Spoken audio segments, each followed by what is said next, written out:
Beneath miles of ancient ice lie cities that were never supposed to be found. Not lost, buried. From sunken empires to forgotten star cults, these frozen ruins whisper of a world erased by flood and rewritten in myth. This isn't history, it's what came before history. And the deeper we dig, the louder the ice starts to scream. Welcome to the 30 most terrifying pre-flood cities buried under ice. You've heard of Atlantis, but you haven't heard of what lies beneath it. Before we dive headfirst into the frostbitten unknown, hit that subscribe button if you crave the stories history tried to bury. And hey, where are you watching from? Drop your location and the time in the comments. Midnight in Manila? Dawn in Detroit? I want to know who's out there, because once we enter these lost cities, time won't matter anymore. Atlantis Antarctica theory. It begins with a name that echoes through the dust-choked vaults of history like a half-remembered dream. Atlantis. But not the sun-kissed utopia Plato wrote about, not the pearl of the Mediterranean, swallowed by metaphor and allegory. No, this is the dark mirror version, the Antarctica theory. A theory so fringe it clings to the edge of the map like frostbite. Here, Atlantis isn't lost under waves. It's entombed beneath miles of ancient ice. Imagine it. Not white marble but obsidian towers, sheathed in frost. Not dolphins leaping through emerald harbors, but glacial walls, cracked and shifting like the teeth of time. Atlantis under Antarctica isn't a fantasy, it's a frozen grave. The theory hinges on a single unshakable question. What if Antarctica wasn't always under ice? Once upon a prehistoric time, so the theory goes, Antarctica was green, not snowblind, not shrieking with sub-zero wind, but lush, alive, temperate. Evidence? Fossilized leaves beneath the transantarctic mountains. Warm weather flora locked in coal seams. A puzzle that science gently explains away with tectonic drift and deep time. But the fringe? The fringe takes it further. They invoke Charles Hapgood, the grandfather of crustal displacement theory. According to Hapgood, Earth's outer shell didn't just drift over millenniate, slipped violently. Like a skin over an orange, a massive shift repositioned continents almost overnight. The poles moved, civilizations were crushed, climates flipped. Atlantis, once basking in subtropical warmth, was dragged into the frozen abyss. They say this happened around 12,000 years ago, right around the time, coincidentally, of the Younger Dryas impact hypothesis, a sudden plunge into an ice age, meltwater pulse, global flooding, and in the middle of all that chaos, a cataclysm that swallowed civilizations whole. But why Atlantis?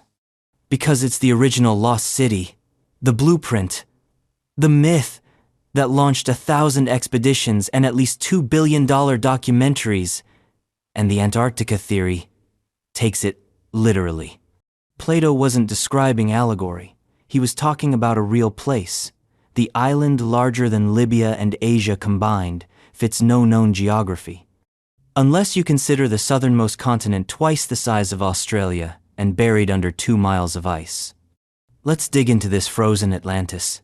Visualize the Earth in 10,500 BC. Ice caps expanding, sea levels dropping, human societies hugging the coastlines, building things in stone we can't replicate today. According to this theory, Atlantis was one of Theban empire of impossible precision and power. Their knowledge came not from gods, but from surviving something even older. They say Atlantis knew the flood was coming. They had the maps, the machines, the myths. They tried to warn the world, but hubris, always hubris, got in the way. Maybe they fled. Maybe they fought. But in the end, the ice came. Not like snow, like judgment. The continent turned white, and what had once been temples became tombs. Satellite scans have picked up unusual formations under the Antarctic ice, grid-like structures, geometric anomalies, A triangular plateau that conspiracy theorists will swear looks like a runway. Pyramidzeus, pyramids protruding through the snow near the Ellsworth Mountains. Google Earth screenshots. Blurry, circled in red, shouted over in late-night YouTube videos. All of it hints at something ancient, something intentional beneath the frieze. Even the Nazis got involved. In 1938, the Germans launched an expedition to Antarctica, Operation Schwabenland. Officially, it was to claim territory. Unofficially, well, that's where the rabbit hole cracks open. Theories swirl about secret bases, underground caverns, occult technologies, and contact with beings from before. They named the region Neuschwabenland and mapped it obsessively. Some say they found ruins. Others say they found something alive. But we're not done yet. Because if Atlantis is really under Antarctica, then we've been circling its corpse for decades. The Antarctic Treaty of 1959, signed by 12 nations, froze all territorial claims and banned military activity. Noble, yes, but convenient?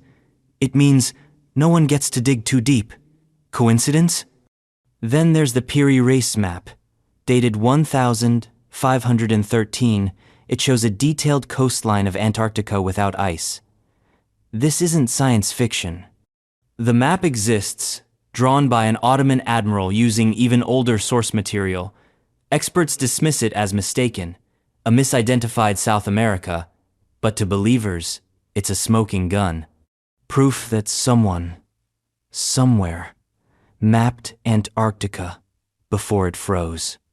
Because if it wasn't under ice when those maps were made, what was? The theory goes that Atlantis wasn't just a city, it was a civilization, a power center, the capital of a world before ours, one that spanned oceans, one that seeded myths across Egypt, Sumer, Mesoamerica. All of them share a memory of a great flood, a sudden ending, before. So, what happened to Atlantis in Antarctica? Some say it cracked. Earthquakes, volcanic fire, a planetary correction. The gods got angry, the machines failed, the sun blinked. The tilt of the earth shifted and the city that had once controlled energy, gravity, consciousness, itself was entombed. But parts of it survived. Buried, yes, but not destroyed. They say the structures are still there, encased like amber inside glaciers, waiting.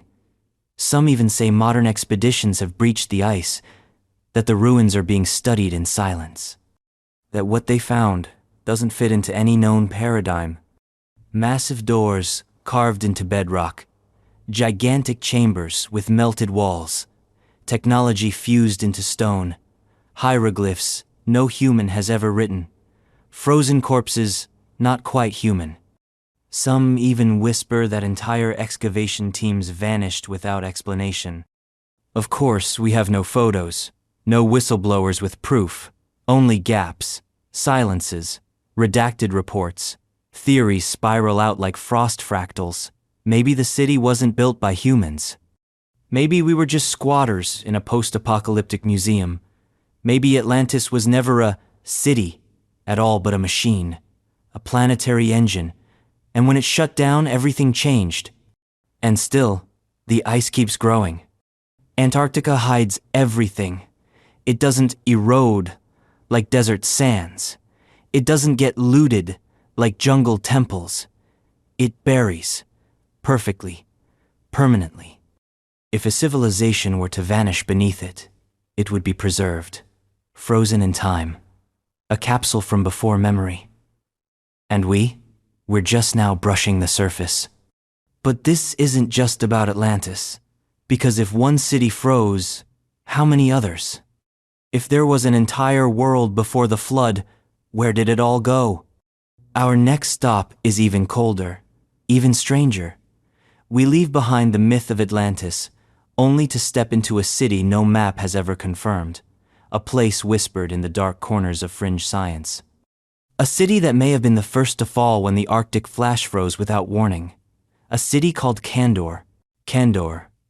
Pre-flood Arctic civilization. Kandor. A name that never made it into textbooks, but still flickers in the margins of esoteric manuscripts and late-night forums like static from a broken radio. It sounds made up, and maybe it is, but that's never stopped the believers. In the lore of pre-flood civilizations, Kandor is a ghost of a ghost. A city whispered to have existed in the high Arctic, right before the world turned to ice. And when the flood came, Kandor didn't sink. It froze. This is not a city of golden spires or underwater domes. Kandor is more brutal, more ancient, more forgotten. The story of Kandor isn't glamorous, it's apocalyptic. It starts in the place no human should have been able to live, the top of the world. A place where today you'd find only ice floes and polar night.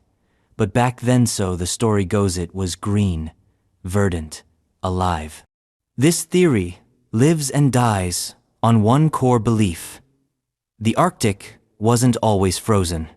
Before the last ice age, before the Younger Dryas, before the ocean swallowed Doggerland and the Black Sea overflowed, the Arctic Circle was temperate. There are mainstream clues. Siberian mammoths flash, frozen with buttercups in their mouths. Fossils of deciduous trees found well above the Arctic Circle. Layers of sediment that don't belong. To fringe historians, those aren't just oddities. They're evidence. Kandor, they say, was built during this window when the North Pole bathed in long twilight and eternal dawn, an age when humans weren't huddled in caves but building, engineering, stargazing. This wasn't just a society surviving the elements. It was thriving, mastering them. The Arctic wasn't an obstacle. It was the seat of power, the crown of the earth. They called it Kandor, a circular city, some say, with massive concentric walls, each layer devoted to a different discipline like Atlantis, but harsher, more utilitarian. The outer rings, agriculture and resource storage. The middle rings, habitation and defense. The center, a cyclopean tower, a library, a machine, a temple. Accounts vary. All agree on one thing. It was the source. The source of what? Knowledge, energy, control, perhaps even time itself. You've heard whispers of a world gridly lines, magnetic harmonics, telluric currents. Kandor, according to its most die-hard theorists, sat at a power nexus. It wasn't just built on the pole. It was aligned with it. The Earth's magnetic field wasn't just an obstacle to navigate, it was the power source. Kandor's people harnessed Ithusing obsidian coils, quartz pyramids, or machines we no longer understand. The most extreme theories claim that Kandor maintained the Earth's balance, its climate, its cycles, until one day it didn't. Something went wrong. The magnetic field shifted. The sun's behavior changed. Or maybe Kandor's engineers overreached, broke something fundamental. Whatever the cause, the outcome was cataclysmic. The world didn't end. It pivoted. Literally. The pole moved. Fast. Too fast. It wasn't a slow, millennia-long drift. It was violent. Weeks, maybe days. One morning, Kandor stood at the pole. The next, it was off-axis, tilted into death. Temperatures plunged. The magnetic field roared. Auroras flared like firestorms. And then, the freeze. Not snow, not storms. Flash freezing. A wall of cold that moved like a scythe, slashing across the city, turning air to glass and blood to ice. Streets hardened mid-scream. Wells cracked from within. People, animals, buildings, everything froze in place. Like a paused film, like a fossil in real time. And there, beneath the present-day Arctic ice cap, Kandor sleeps. If this sounds insane, remember, we have precedent. The mammoths of Siberia didn't just die, they were frozen, with undigested food in their mouths. With cells preserved so perfectly, Russian scientists are now attempting to clone them. That kind of preservation requires a temperature drop of nearly 100 degrees Fahrenheit in under an hour. What could cause that? A sudden pole shift? An impact event? A magnetic anomaly? Pick your poison. But if it happened once, it could have happened to more than just woolly elephants. Maybe it happened to a city. To a civilization. To Kandor. Let's talk construction. This isn't your standard stone and mortar fantasy. Kandor, according to believers, was cold-resistant before the cold even came. Built with interlocking hexagonal stone blocks designed to resist earthquakes. Structures cut with laser precision. Domed roofs built to trap and recycle heat. Some even speculate the city used geothermal vents, natural heat from the Earth's crust to stay warm. In the middle of the Arctic. That's not Stone Age thinking. That's not even Bronze Age. That's post-industrial. That's beyond us. So where are the ruins? Well, under a mile of ice. We've barely scratched the surface of the Arctic. Most deep ice drilling is for climate research, not archaeology. And the Arctic, unlike the Antarctic, is ocean-frozen sea ice. Which means anything underneath would be inaccessible without submersible technology and millions in funding. So Kandor remains a theory, a whisper, a magnetic anomaly on some forgotten Russian survey map. Still, there are rumors. In the late 1990s, a Russian oil expedition supposedly picked up sonar echoes beneath the ice shelf north of Severnaya Zemlya.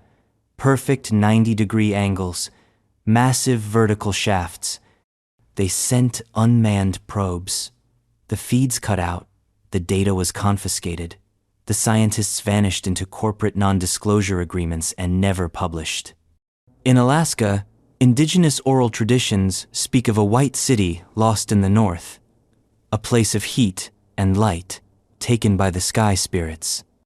Its people, frozen by the breath of the moon. That doesn't sound like myth, that sounds like memory. And what of the name? Kandor. It's evocative. Fictional, yes, famously, it's the bottled city from Superman's lore, but the name has roots in Persian, in Sanskrit, even in Norse. Kan, meaning knowledge, Dor, meaning gate. The gate of knowledge. What if the name survived? Passed down through dreams and symbols, finally re-emerging in pop culture as myth? What if our stories are shadows of truth? Kandor doesn't need to be real to be terrifying. It represents something bigger. The idea that civilization is not a straight line, but a cycle. That we have risen before, that we have fallen hard. That entire chapters of human history lie buried, not in time, but in temperature. That we've forgotten entire cities. And the scariest part? We could do it again. Because if Kandor existed, then so did others. Sister cities, rival empires.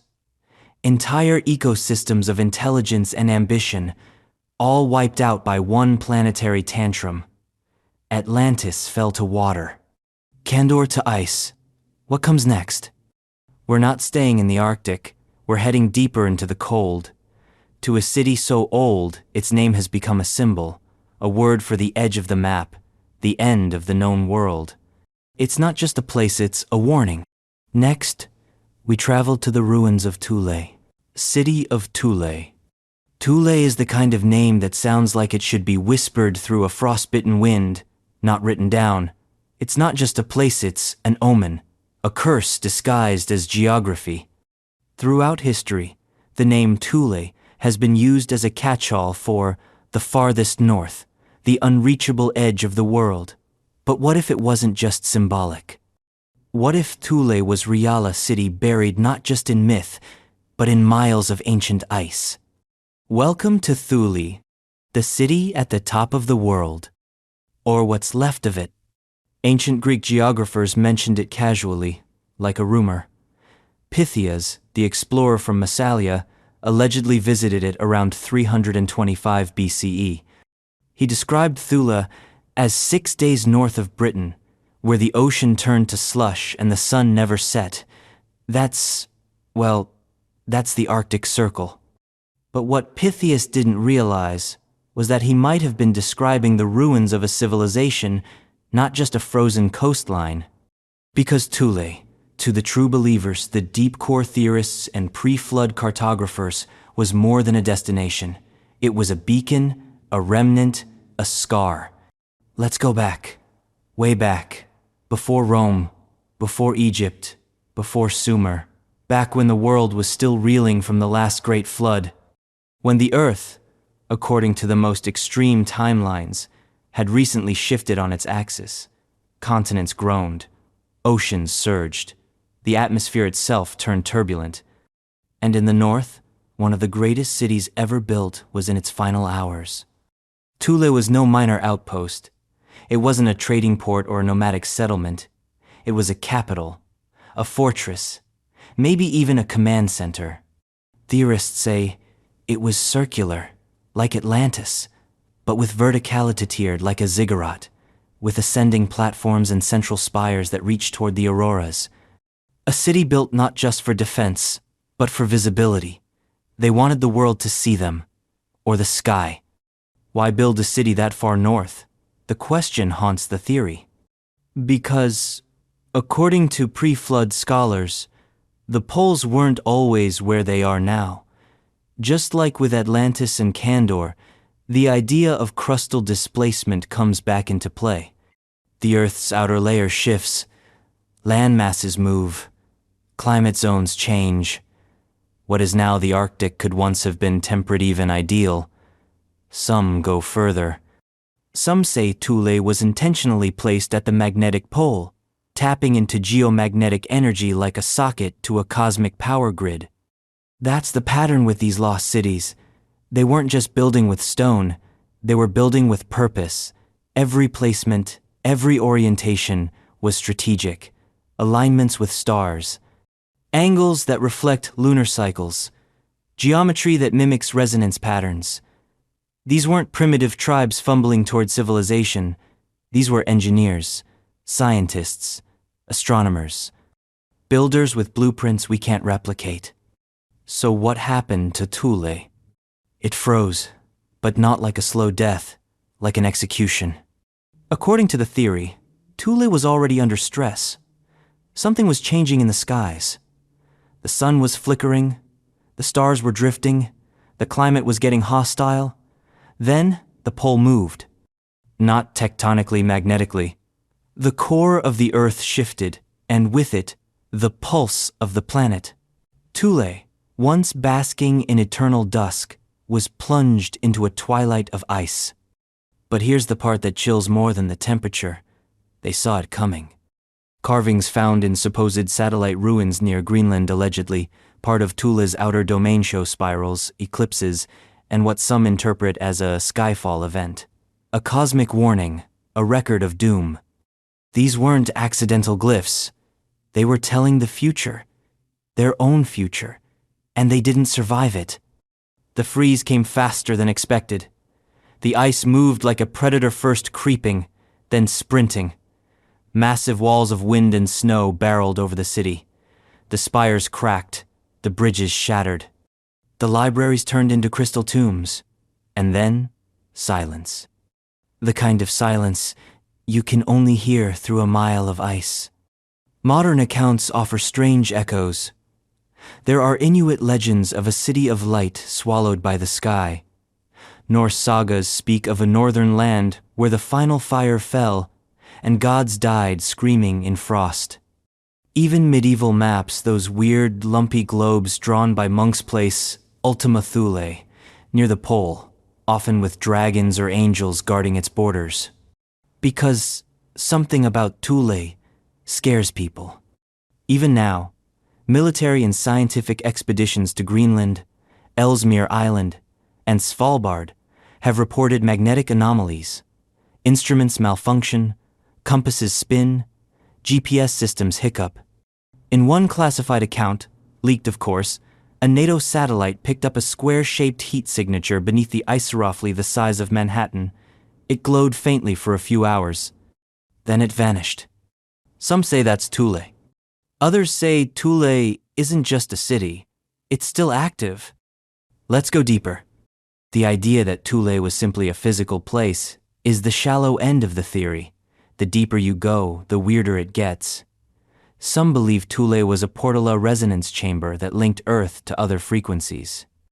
That it wasn't just observing the stars, it was speaking to them. That when the flood came, when the freeze came, Thule didn't just vanish, it retreated. Buried under ice? Sure, but not dead. Frozen. Dormant. Sleeping. You've probably heard of the Thule Society, a real group, early 20th century German occultists who believed in Aryan origins, Hyperborean races, and lost civilizations.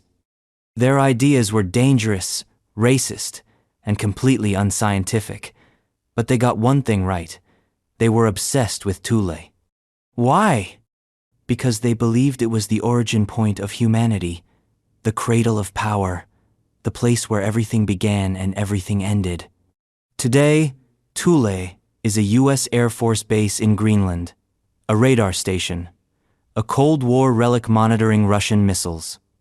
But dig through the frostbitten layers of conspiracy, and some say that base was built not to watch the skies but to watch what's under the ground, that the station sits on top of something older, that sensors run deeper than they should, that sometimes, late at night, equipment picks up tremors, not earthquakes, pulses, heartbeat. Because if Thule was ever real, truly real, it changes everything. It confirms that we've lost entire chapters of history, that humanity isn't the beginning, that we're the reboot. And the thought that a civilization could build so high, so far north, only to be buried so completely, it's enough to chill your bones. Atlantis drowned, Kandor froze, but Thule? Thule warned us. Carved into its walls, according to the most fringe accounts, was a single phrase, repeated again and again in spirals and stars. This has happened before, because Thule wasn't the first city to fall to the ice, and it wouldn't be the last. From here we move beyond the map entirely. We're not following geography anymore. We're plunging into the void beyond the wind, into a place that was never supposed to be reachable by man. A land of eternal light, eternal cold, and impossible peace. It was said to be beyond the north wind itself, a place where the sun never set and death had no dominion. The ancients called it Hyperborea. Hyperborea. Hyperborea. The name floats like a mirage through the frostbitten myths of half a dozen ancient civilizations, a syllabic snowflake that refuses to melt. To the Greeks, it was the land beyond Boreas, the north wind. But the Hyperborea we're talking about isn't the pastel paradise of ancient poetry. This one is colder, stranger, more terrifying. This Hyperborea is buried beneath miles of ancient Arctic ice, like a secret the Earth itself is ashamed to remember. If you thought Atlantis was extreme, or Thule unsettling, Hyperborea is where the myth veers off into madness. This wasn't a city, it was a continent. To the believers, the fringe theorists, esoteric historians, and metaphor-hardened myth chasers, Hyperborea was the original seat of power on Earth, the first city-state, the primal blueprint. While the rest of the world was still chewing on bark and flint, Hyperborea was already building towers of translucent crystal and programming the resonance of the wind. Let's set the scene. Picture a land far to the north, so far that it lies under the eternal circling of the sun during the summer and unbroken night in the winter. But back then, the poles hadn't shifted yet. Back then, the axial tilt of the planet hadn't condemned it to ice. Back then, Hyperborea was a paradise. And not the kind of paradise with hammocks and golden beaches. This was a cold paradise, clean, precise, almost alien. The sun hovered low and eternal on the horizon. The wind carried no disease. The people lived for centuries. Death was rare and always voluntary. Yeah, you heard that right. The Hyperboreans, according to fringe cosmology, weren't mortal in the way we are. Their lifespans stretched past comprehension, not because of magic, but because of science, because of environment, because of alignment. They lived in harmony with the planet's magnetic field, their physiology tuned like an instrument to the symphony of geomagnetic radiation. They didn't age the way we do. They didn't fear the cold. They were built for it. Some say they were tall, others say translucent. Some say they had 6 fingers and pupils like slit moons, but whatever the form, all accounts agree, they were something else. Not gods, not aliens, not quite human. Hyperborea wasn't a city of temples, it was a city of frequencies. The architecture, they say, was crystalline, not for beauty, but for function. Crystals that resonated with the Schumann frequency of the Earth, towers that hummed when the aurora touched the sky, bridges that acted as tuning forks, transferring energy through vibration instead of wires. Everything built in perfect harmony with the environment, everything attuned. There were no weapons, no prisons, no pollution. They didn't need it, because Hyperborea had already solved the great problem, balance. So what went wrong? Nothing good ever lasts. Even the most harmonious civilization is still at the mercy of the planet it lives on. Hyperborea may have aligned with Earth, but Earth didn't return the favor. The theory goes that a cosmic event disrupted the balance. Some say a solar flare, others say a passing planet, or perhaps it was something internal deep within Earth's molten core, something stirred. A pole shift, a magnetic inversion. The tilt of the axis changed. And suddenly, the city of eternal sunlight was plunged into cold. They didn't freeze instantly. They had time. Just enough time to record, to warn, to try and adapt. But the technology that had once made them invincible was built on the assumption of stability. And stability, in that era, was breaking. Some believe they tried to escape built subsurface cities, tunneled into the Earth's crust. Others say they left the planet entirely. That their last resonant towers weren't just energy machines but jump gates, tuned to cosmic frequencies we no longer understand. But most say they died. Not in fire, not in water, in silence. The cold came like a falling curtain, like the end of a play nobody was ready to leave. The crystal structures cracked under thermal stress. The resonance shattered. The very harmonics of their city turned against them. Imagine a frequency weapon, not one designed to harm, but one built to sustain life. Now imagine what happens when that frequency reverses. Collapse, silence, ice.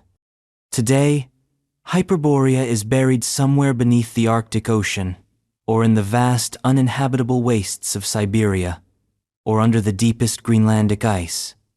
The exact location doesn't matter. What matters is what's left. Glacial scans have revealed unusual symmetrical patterns. Satellite images occasionally pick up structures that shouldn't be there, not ruins, geometries, grids. Once, a pilot flying over northern Russia claimed to see a massive circle carved into the permafrost too perfect to be natural. When he reported it, the military took over the airspace. That pilot now teaches flight safety in Kamchatka and no longer grants interviews. But it gets stranger.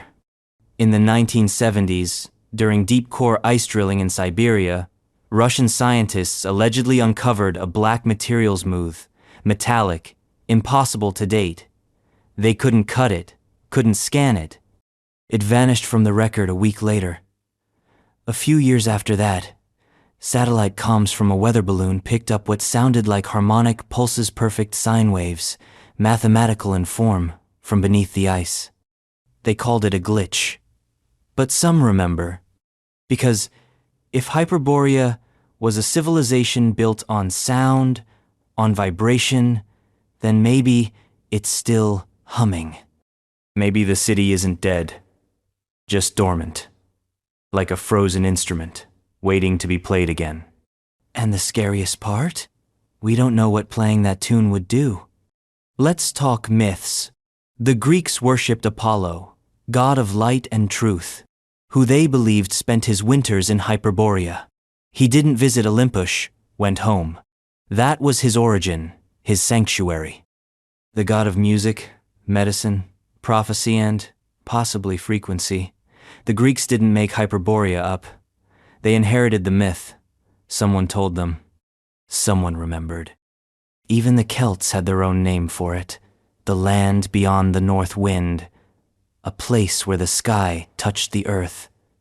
A place from which all wisdom came. In Norse mythology, the coldest lands were realms of giants. Not brutish monsters, but ancient beings souled, wise, and terrible. Was that their memory of Hyperborea? Did the Vikings sail north, not to discover, but to remember? But maybe we've got it backward. Maybe Hyperborea wasn't the beginning of civilization. Maybe it was the end of something older. Maybe it was built atop even more ancient ruins like Atlantis on Lemuria, like Rome on Etruscan bones. And when it fell, it took the last great memory of the pre-flood world with it.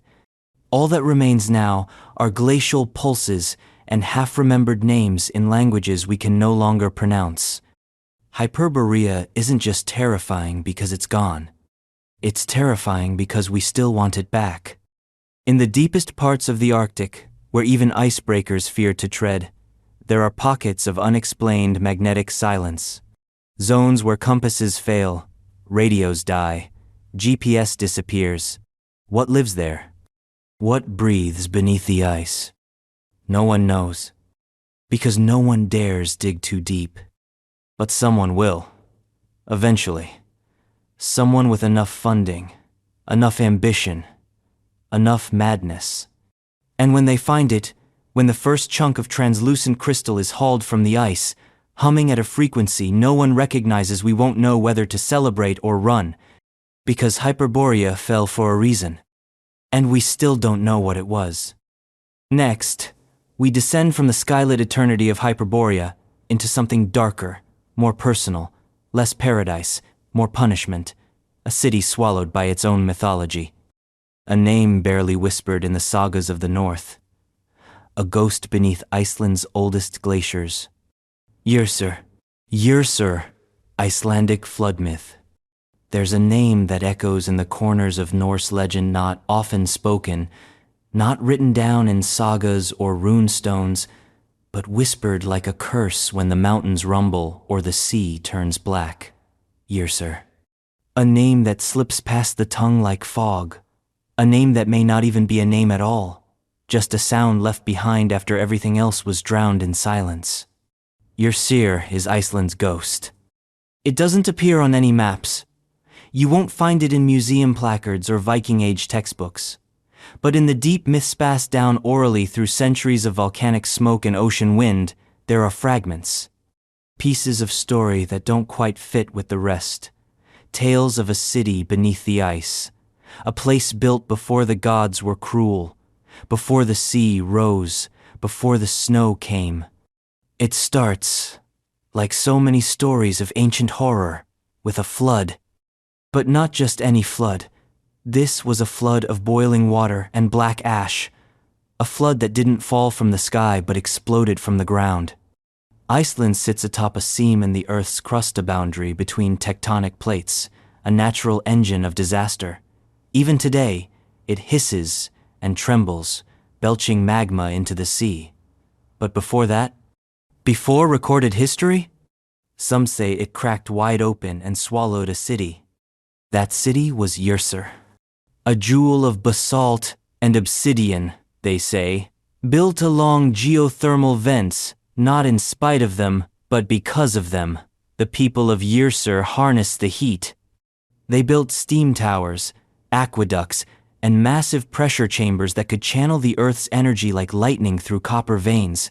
It wasn't fire they feared, it was the ice. Because the world was freezing. Even in Iceland's semi-mythical golden age, the signs were there. Glaciers grinding down from the highlands. Frost creeping deeper each winter. Crops failing. Birds migrating in erratic patterns. Something in the sky was wrong, too bright one week, too dim the next. The sun pulsed like a wound. Yrsir's engineers weren't primitive. They read the signs. They built with purpose. Their city was carved into the bedrock, with windbreak walls hundreds of feet high, angled precisely to redirect snowdrifts. Underground tunnels connected hot springs to community baths, heating homes from below. Above ground, their architecture spiraled upward, massive towers of black stone capped with copper that would glow in the night, reflecting the eerie flicker of auroras. And they were watching the sky, always. One myth tells of the Watchers of Yrsir, a caste of priests, astronomers who maintained obsidian mirrors to chart the movement of stars. They believed the heavens were a great clock and that Yrsir was at the center of its mechanism. If something in the sky faltered, so would the earth. They were right. The flood began with thunder, but not from above. It came from deep beneath the ground, a rumble that tore through the crust like a scream. One of Iceland's volcanoes, no one agrees, which erupted with such force that the sky turned black for days. Ash rained down like snow, rivers turned to steam. And then the sea rose not gently, not gradually, but like a fist. Some say the flood was a punishment. Others say it was an accident, a miscalculation. Yrsir had tapped too deeply into the planet's fire, and the planet struck back. In one account, passed down through a dying language in a remote fjord village, Yrsir is described as a city that sank into the glacier and burned on the way down. Picture that for a moment, a city sliding into ice while still on fire. Imagine molten stone hardening mid-fall, water freezing around it, creating a tomb of obsidian, steam, and ash. Today, you can still feel it, not literally. Of course, Yrsir is buried beneath thousands of feet of ice and volcanic strata, but in the sagas, there's an emptiness, a missing chapter. Icelandic folklore is rich with tales of elves, trolls, hidden people, but there's a conspicuous absence of cities, of ancient human civilization. And when something's missing that completely, it's either because it never existed or because someone wanted it forgotten. In recent years, glaciologists studying Vatnajökull, the largest glacier in Iceland, have reported oddities. Radar scans reveal subterranean voids, perfectly rectangular absences beneath the ice. Acoustic anomalies when drilling, sounds that echo longer than they should. One team, during a 2002 expedition, reportedly lowered a seismic probe into a subglacial cavern and picked up what they described as a cyclic pattern of vibrations, not random, rhythmic, mechanical. The recording was confiscated within days. Speculation, of course. There's no hard evidence that Yrsir ever existed. Just myths. And shadows. One 14th century Icelandic text, known only as the Frost Codex, was found in a monastery and translated by a single scholar before it vanished in a suspicious fire. According to him, the codex spoke of a city called Yrsir, likely a variation of Yrsir. It described towers taller than trees, made of nightstone, which shone when the wind sang. That sounds poetic, until you realize that black obsidian does reflect aurora light, and that geothermal vents can produce a low, singing hum when wind passes over their openings. Coincidence? Or memory? And then there are the dreams. A strange number of Icelanders, especially those descended from certain bloodlines, report recurring dreams of glass stairs and blue fire beneath black walls. These are not your average sleep stories.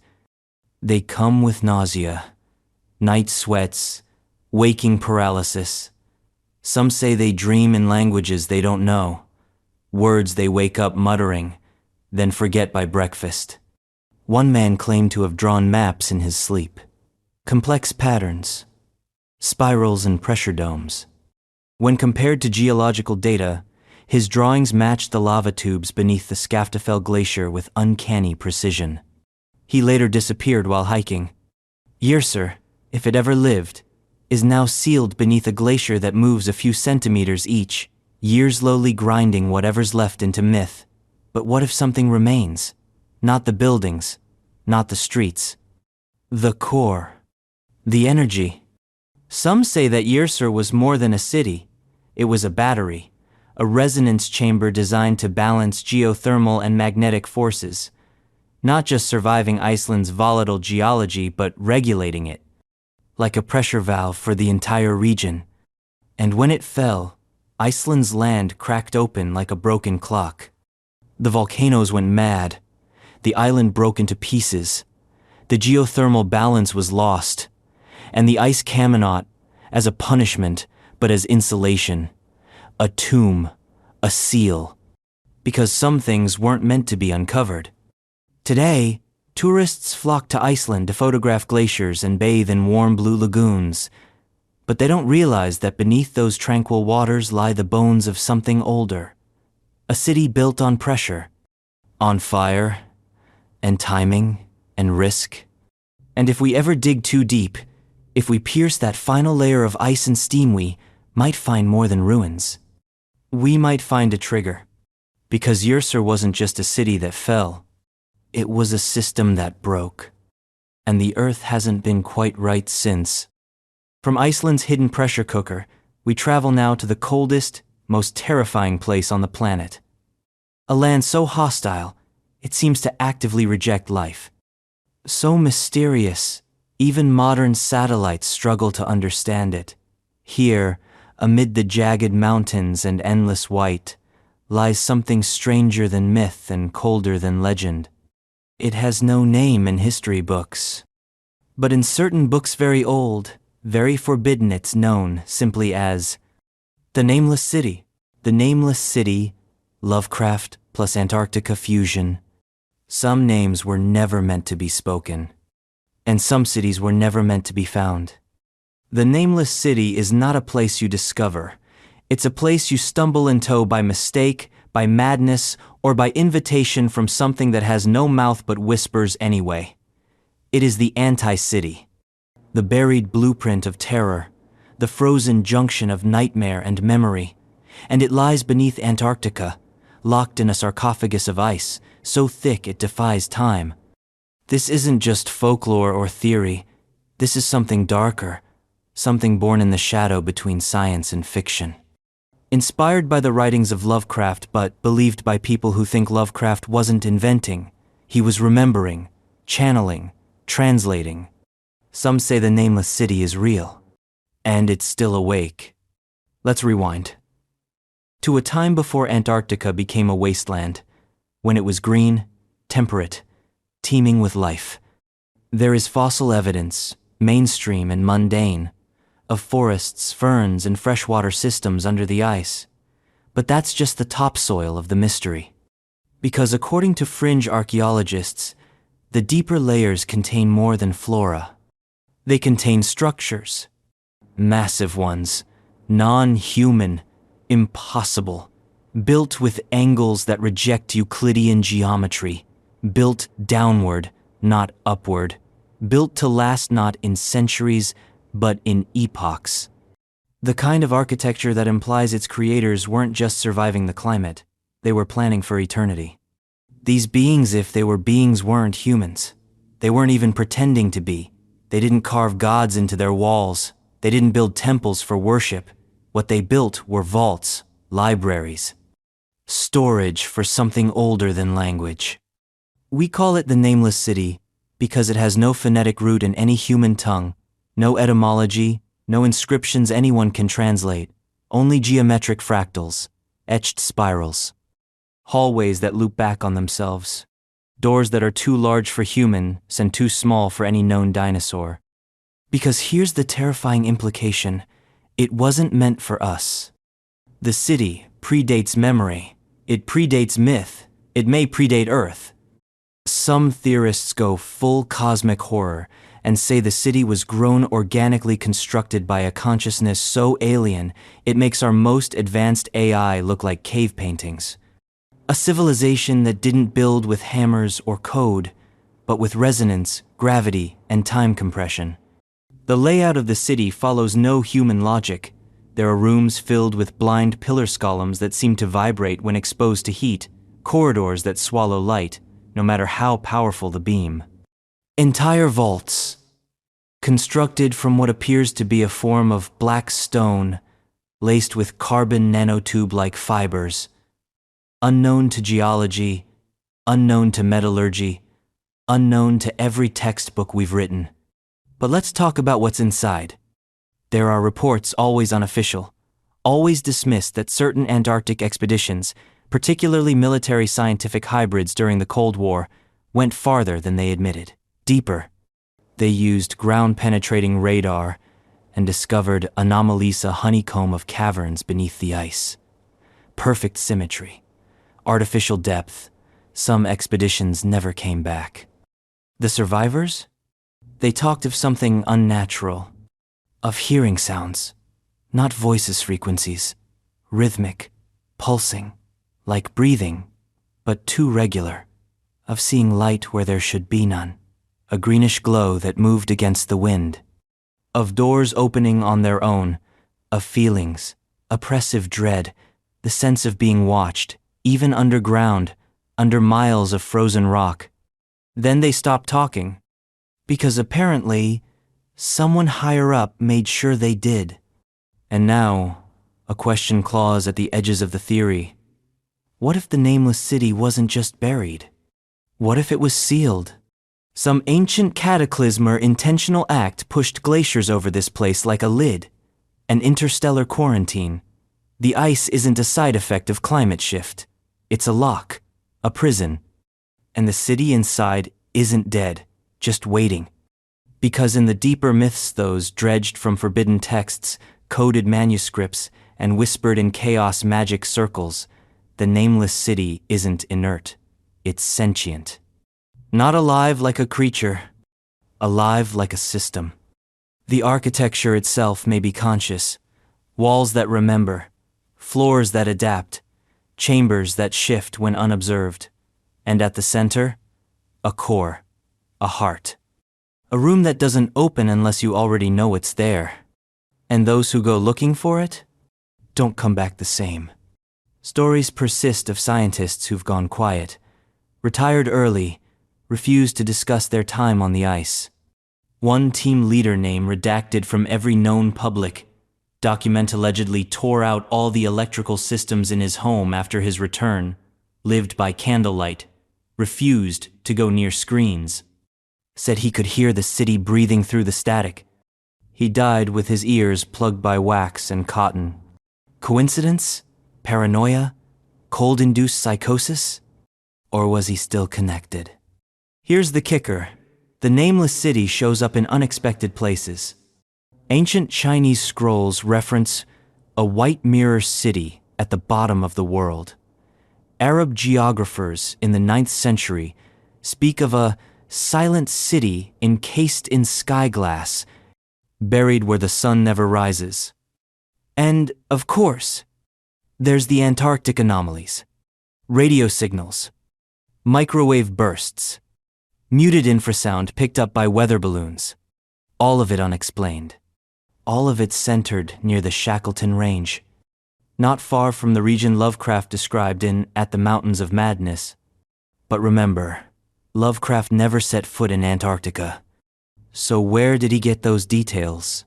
How did he describe the cracked basalt spires, the non-Euclidean corridors, the strange star-shaped murals before any of it showed up in radar scans? Was it imagination? Or did he tap into something? Channel a warning disguised as fiction? The nameless city, as it stands now, is a myth wrapped in science fiction soaked in dread. It terrifies because it operates on a different timeline. Not decades, not centuries, millions of years. It doesn't need to rush. It's been waiting longer than humanity has existed. And the scariest part? We're getting closer. With each melting season, with each new expedition, we're uncovering more. The ice is thinning, cracks are forming, caves are opening, and some brave fool probably with a drone and a GoPro is going to slip through one of those fissures and find what's been hiding. And it's not going to be empty, because the nameless city doesn't forget. It doesn't forgive. And it never, ever sleeps.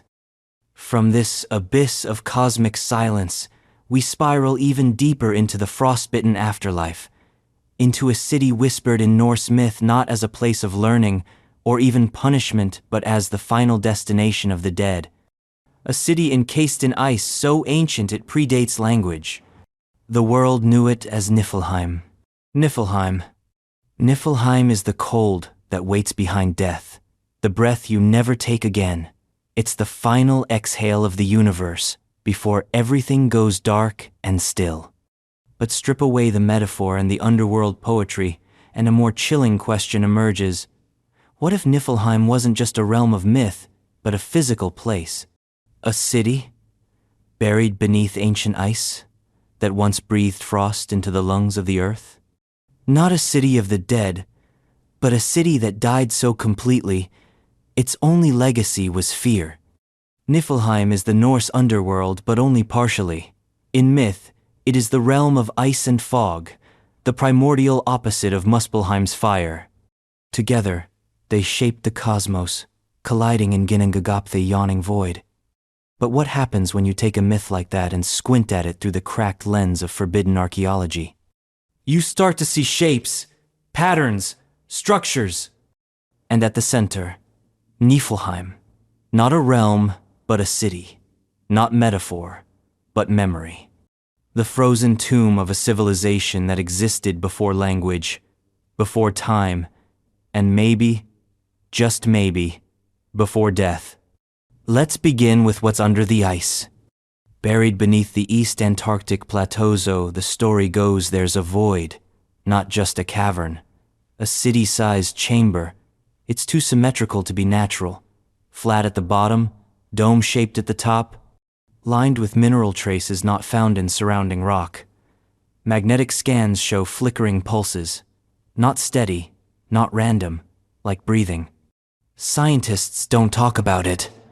The ones who do don't get invited back. Niflheim, according to those who believe, is a preserved fossil of the first failed civilization. Not in the sense of first humans with sticks. Nothis was a civilization that was done. It had reached its peak. It had understood gravity, frequency, climate, time. But something in their calculations went sideways. They tried to preserve themselves. Instead, they preserved their death.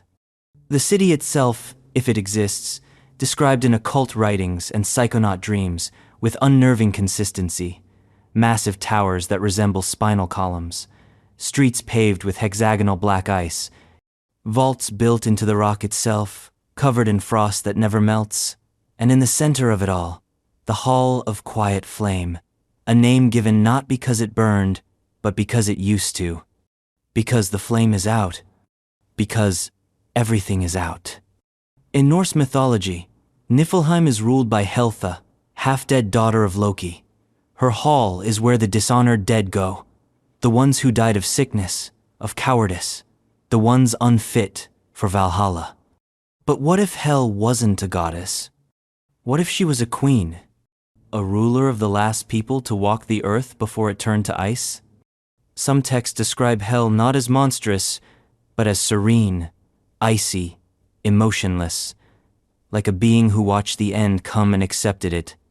Perhaps she wasn't feared because she was cruel, but because she had seen the collapse of civilization and understood it. She didn't fight the freeze. She curated it. Let's rewind. Imagine a city built underground, beneath what is now Antarctica. It wasn't always ice. 12,000 years ago, maybe longer, the continent was green. There were lakes, forests, maybe even oceans. And tucked into a massive chasm beneath the surface, a city grew. It had to go underground. The climate was already shifting. And more importantly, they needed isolation. Not from predators, but from entropy, from chaos, from time. They believed they could wait it out. Maybe they saw the pole shift coming.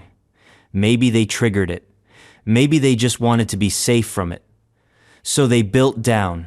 They lined their walls with obsidian and quartz. They created artificial light sources, maybe geothermal, maybe something stranger. They mapped the magnetic field and used it to generate power. They called it Niflheim. And they waited. But the freeze didn't come as a slow drift. It came like a hammer. Ice advanced faster than predicted. Temperatures dropped in hours, not centuries. Whatever systems they had in place began to fail. Food ran out, light dimmed, power flickered. And something else happened. Something no one planned for. The theories diverge here, but all agree on this. The city didn't just freeze. It sealed. Whether out of protocol or desperation, the survivors locked the gates, not just to stay warm, to keep something in, or out, or both. From that moment, Niflheim stopped being a city. It became a vault. And some presence was trapped with them. Here's where the Lovecraftian atmosphere kicks in. Reports from Soviet-era experiments in deep ice boreholes suggest unusual EM activity near certain subglacial regions. One crew in the 1980s allegedly recorded infrasound howling from beneath the ice kappa, sound not unlike distant human voices echoing through steel. The tapes were lost in a fire. The station was decommissioned. And the survivors? They went silent. Even today, climbers and research teams report inexplicable sounds near Dome Argest, coldest place on Earth, rhythmic thuds, moaning ice, distant metallic clicks. They call it the breathing rock. It's probably just glacial movement. Probably. But what if it isn't? What if those are the final echoes of Niflheim? A warning still reverberating in the frozen dark? In occult circles, Niflheim is considered a dead frequency zone, a place where energy goes to die. Ritualists claim that certain chants or mantras will not echo in its vicinity. That sound is devoured. That intention is dissolved. They describe it as a psychic black hole. Some believe it is one of the 7 entropy gates of the pre-flood world locations where all things, even memory, are erased. Because maybe Niflheim wasn't just abandoned. Maybe it was designed to fail. Maybe the people of that ancient city weren't trying to survive. They were trying to disappear. And they succeeded. But here's the problem. The ice is melting. Slowly, relentlessly. The ancient Seltha one meant to last until the end of the world is cracking. And if the gates of Niflheim open again, what will come out? Not zombies, not monsters, something worse. Silence. The kind that bends minds, the kind that fractures reality, the kind that rewrites history just by being true. Because if Niflheim was real, if it's ever uncovered, it means we were never the first, never the most advanced, never the chosen ones. It means Earth has already hosted gods, and they froze, and they failed. Next, we move from ancient death and mythic frost to something far more geometric, less legend, more conspiracy, something made of triangles and secrets. We journey into the ice once more, not to search for ruins, but for shape. Pyramids. In Antarctica, 7 cities down, and we've barely scratched the ice. If your brain's tingling and your sense of reality feels unstable, you're in the right place. Smash that subscribe button if you haven't already. There's a lot more buried truth ahead. And real quick, where in the world are you watching from? And what time is it right now? I want to know who's brave enough to be here this deep into the void. Antarctic pyramids, subglacial ruins. A triangle in the snow. That's all it took. A single satellite image captured in the void white canvas of Antarctica, showing 3 sharp angles protruding from the ice like the bones of some buried god. The shape was too precise, too symmetrical. It didn't belong to nature. It whispered of civilization, of intelligence, of something lost. The world saw a mountain. Others saw a pyramid. Welcome to one of the most tantalizing, most contested, and most terrifying theories of the pre-flood world, the Antarctic pyramids. Not one, but multiple. Not natural, but engineered. Not recent, but ancient, older than memory, older than history, older perhaps than humans themselves. Let's break the ice. Antarctica is the most inhospitable place on Earth. A continent the size of the United States and Mexico combined, smothered in ice over a mile thick, temperatures that can liquefy metal with cold, winds that scream at 200 miles an hour. It is a fortress of frost, and it guards its secrets well. For decades, the mainstream scientific community has explored it with extreme caution. Research stations dot the outer rim like watchtowers, but the interior, the deep interior, that's where things get strange. Satellite imagery released, redacted, and then leaked again has shown formations near the Ellsworth Mountains that defy explanation. Triangular structures with flat sides. Multiple points aligned with geometric precision. Not random rock formations, not isolated peaks, but patterns. 3, to be exact, arranged in a near-perfect equilateral triangle. 2, buried almost completely under the ice. 1 partially exposed just enough to bait the imagination. Theorists didn't take long. They compared the structure's dimensions to the Great Pyramid of Giza. They ran simulations on astronomical alignment. They plugged in numbers no one was supposed to plug. And what they found? A match. At least in orientation. At least in intent. Because the Antarctic pyramids, if they are pyramids, aren't tombs. They're beacons, anchors, possibly even machines. That's the terrifying theory, that these aren't relics. They're infrastructure, part of a planetary system now broken. A grid.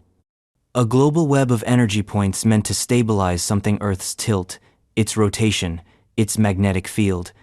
Who built them? No one knows. But they weren't amateurs. The theory goes like this. Tens of thousands of years ago, before the last ice age, before the flood, Antarctica was temperate. A garden of mountains, lakes, and strange winds. It was home to a civilization so advanced, their architecture wasn't for shelter or glory, but function. They built pyramids to tune the planet. These weren't pharaonic pyramids of limestone and bone. These were megaliths, crystalline cores.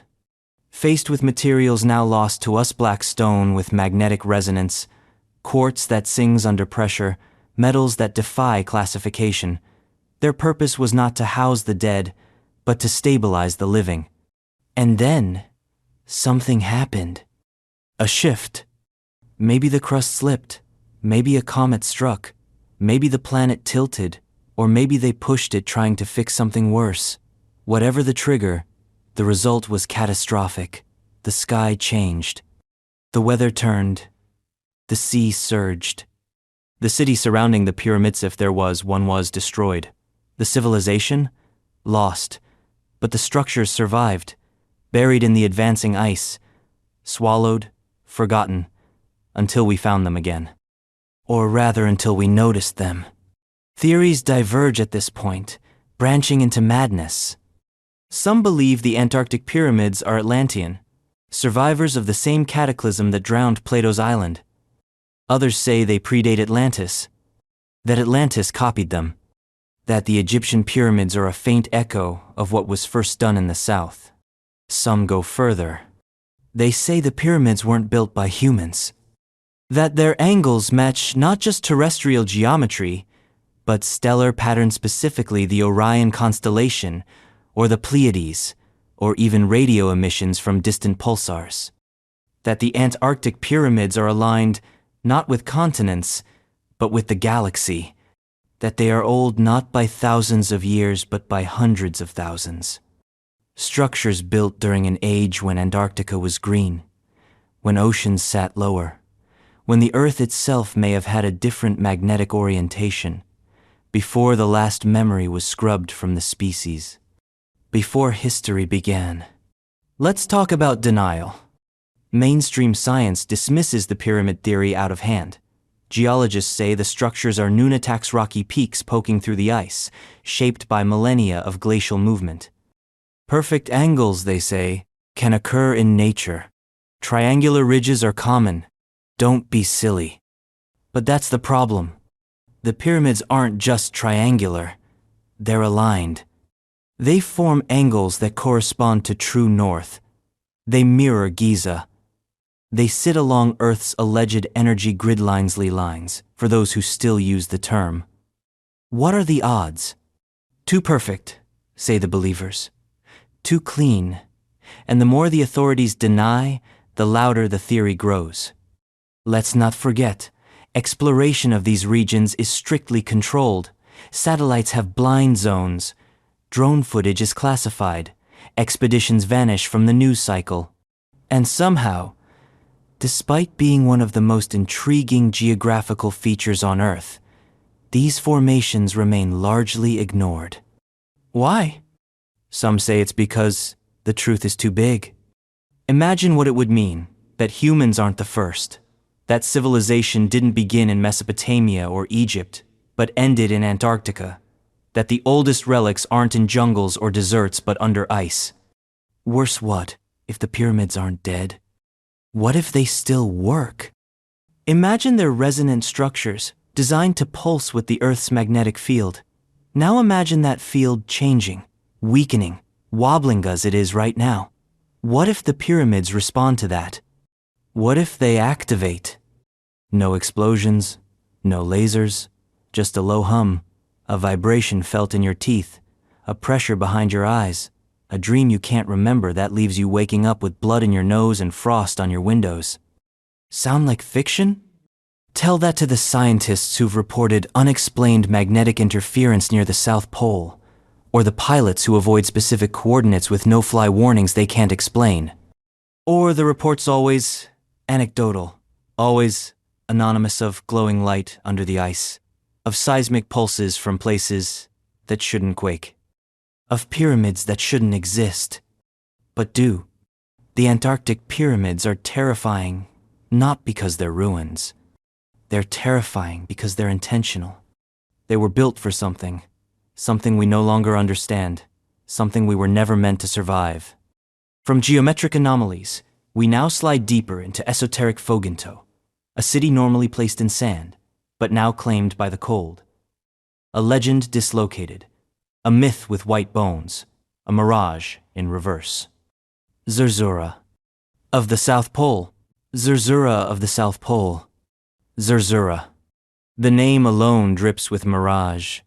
Traditionally, it belongs to the Sandan Oasis city, whispered in Saharan legend, hidden among dunes and heat. A white city, shining with impossible clarity, peopled by silent guardians and ruled by a sleeping king. It's a story born from sunstroke and superstition, or so they say. But now imagine this. Zerzura never existed in the desert. Imagine it began, or ended, at the bottom of the world. The theory is radical, borderline heretical, a conceptual decapitation of geography and myth, Zerzura of the South Pole. Not the desert, the ice. A city of light, not hidden beneath dunes, but buried beneath glaciers. A mirage, not caused by heat, but memory. The light bending not because of temperature, but because of time. Let's break the seal. The story of Zerzura goes back centuries. Nomads, merchants, mystics, they all spoke of a city made of white stone, guarded by black giants, its gates closed to the unworthy. Some claim to have seen it. Others died trying. Expeditions were launched in the 1930s by European explorers seeking this shining ghost. They found nothing. Or at least, nothing they talked about. Theories spread. Maybe Zerzura was just a folk memory of ancient Egyptian outposts. Maybe it was real, and now buried under sand. Maybe it was never in the Sahara at all. And that's where the real twist enters. Some esoteric historians suggest that Zerzura was not stationary, that it wasn't just a place, it was a migration, a culture in motion, a civilization with colonies, and that its most sacred site, its most secret city, wasn't in Africa, but in Antarctica. Zerzura of the South Pole. According to the theory, the original Zerzura predated both Egypt and Sumer, a luminous city-state, obsessed with purity, secrecy, and celestial order.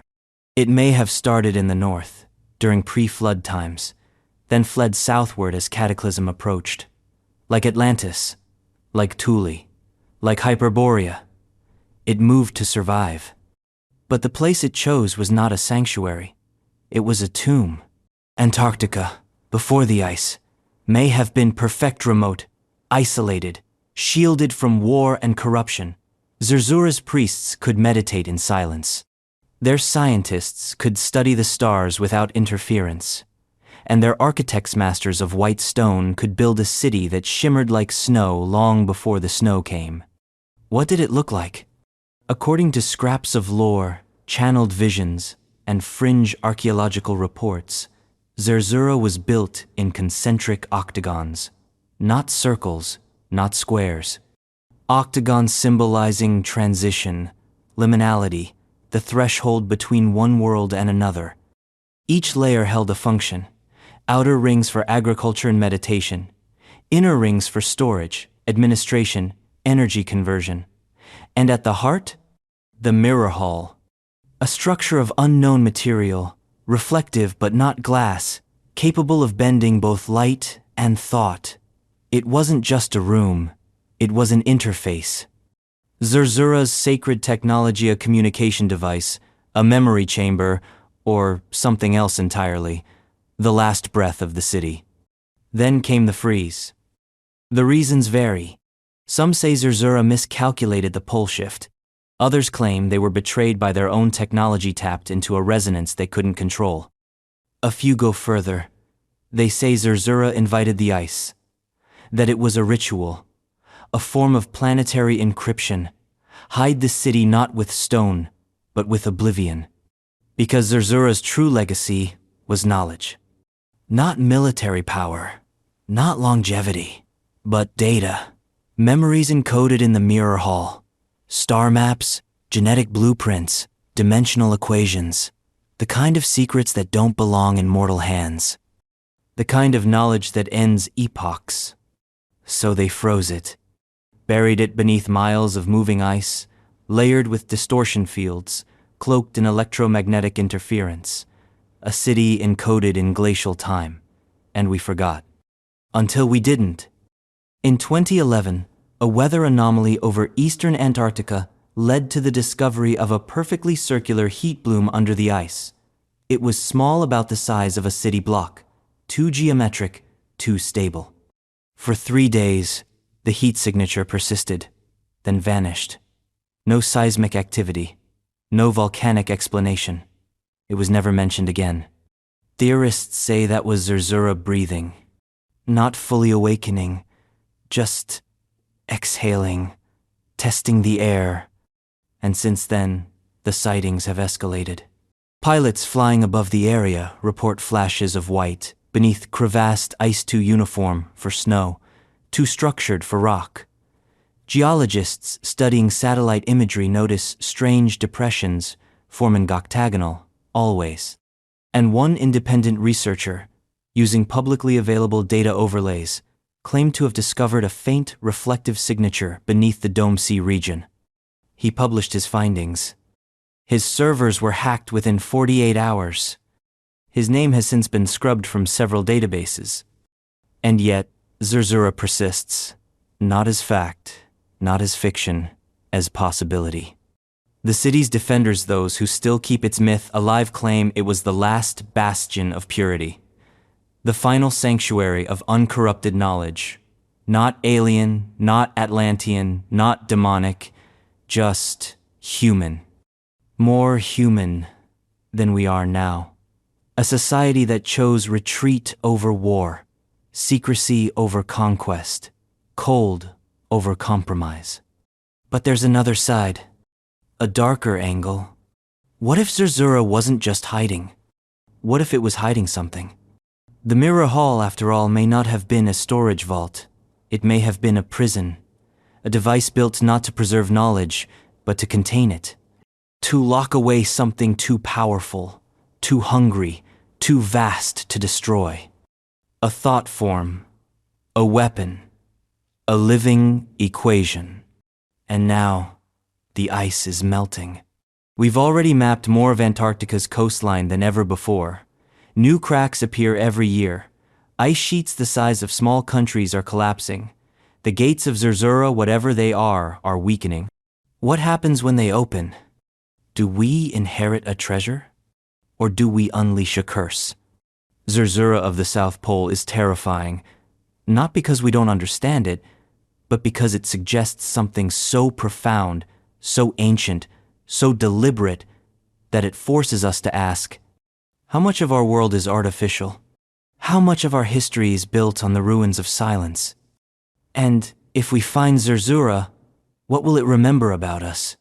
From the city of white secrets and octagonal mirrors, we now rise into myth even colder, even older, into the shimmering strongholds of beings not quite human, not quite divine, the domed cities of the ice giants. Domed cities of the ice giants, Scandinavian legends. There's a kind of cold that doesn't just freeze the body, it freezes thought. A frost that seeps through language, erodes memory, and replaces belief with silence. That is the cold of the domed cities. Not cities built by men, not even by gods, but by something else. Something older. Something bigger. Something that, according to the old Scandinavian legends, once ruled the edges of the world and then disappeared beneath the ice, taking their luminous cities with them. The ice giants. We hear the name and imagine monsters. Jotnar, frost-gnawed creatures of myth, wielding hammers and hate, clashing with thunder gods in sagas sung by drunken skalds. But those tales are the children of a greater fear. The true story, the one buried beneath centuries of snow and storytelling, tells of beings not brutish, but brilliant. The ice giants, it's said, were builders, not destroyers. And what they built were domes. Imagine Antarctica before the Friesenot, the wasteland we know, but a realm of wind and mist, tundra grass swaying under silver light. The ice giants, it is whispered, lived there not in huts or halls, but in transparent cities, domed not to keep the world out, but to keep their world in. Their architecture wasn't for defense. It was for resonance, amplification, light, each dome a prism, each wall an instrument. These were not brute giants smashing trees. They were geomancers, engineers of ice and light. Their cities pulsed with energy drawn from the cold itself. How? Because the frost was their fuel. Their biology, if you could call it, that was tuned to thermodynamic inversion. Heat was poison. Cold was power. They moved slowly, spoke in low frequencies, and radiated a kind of temporal static. Humans, the myths say, could not perceive them directly. They shimmered phased, seen from the corner of the eye, felt as pressure, heard as wind moaning across glaciers. And their cities reflected that. The domed cities were not made of stone or metal, but of something between ice and crystal, smooth, iridescent, unmelting, geodesic structures that shifted with temperature and time. When the auroras danced above, the domes would light from within, resonating, refracting, harmonizing. This wasn't decoration. It was communication. The ice giants, it's said, didn't speak as we do. They spoke through light, through shifting colors, through vibration. The entire city would speak as own rooms, walls, towers, all contributing to a single voice, a symphony of frost and glow, words built from color, meaning born from silence. And then they vanished. Or rather, they froze. The legends diverge on how. Some say the sun betrayed them, that a great heat came sudden, violent, irreversible. Others say they foresaw a planetary reset and chose to sleep, to fold themselves inward, to lock the domes from the inside, turn down their light, lower their frequency, hide. The ice came, as it always does, layers upon layers, a mile deep, and the domes? They endured. That's what terrifies the theorists. These weren't fragile snow globes. These were structures built to survive, millennia of pressure, distortion, glacial drag. Even now, according to fringe satellite scans and classified radar topography, they're still there. Perfect hemispheres. Buried, but unbroken. Aligned in patterns that mimic ancient constellations. Not just the Big Dipper or Orion's belt. Patterns no longer visible in our current night sky. Patterns that would have been accurate 100,000 years ago. Maybe more. How could that be? Unless the builders remembered that sky. Unless they lived under it. Unless they came from it. Some go further. Some say the ice giants were not native to Earth. That the domed cities were not just homes, but outposts. That they came from elsewhere, not another planet, but another phase, another dimensional frequency. Not higher, not lower, just colder. The domes, in this theory, weren't buildings. They were ports. And the ice giants? Scouts. This isn't just Scandinavian myth anymore. Echoes appear in Inuit folklore, Siberian shamanism, even Tibetan esoterica. Always. Tall beings, luminous in the cold, building structures that glow, then vanish. Always. Domes, circles, spheres. Cities that do not erode, that move through time like icebergs through water. In the 1990s, a Russian geological survey near the Queen Maud Land reported anomalies beneath the ice-perfectly round voids. Initially dismissed as volcanic formations, later retracted, then forgotten. But the images remain. Domes, symmetrical, 40 meters tall, spaced like city blocks. Theorists went wild. Was this one of the lost cities? Was it still intact? Some believed it wasn't just a ruin, it was occupied. By what? Not the ice giants themselves, but echoes, resonances, holograms, AI. Something left behind to wait. A security system for a city asleep. Sensors buried in ice, listening for the right frequency, the right trigger. And that trigger is warming. Every year, more of Antarctica melts, more is exposed. The chance of stumbling into one of these buried domes grows higher. Already, satellite data shows minor heat emissions near certain symmetrical formations.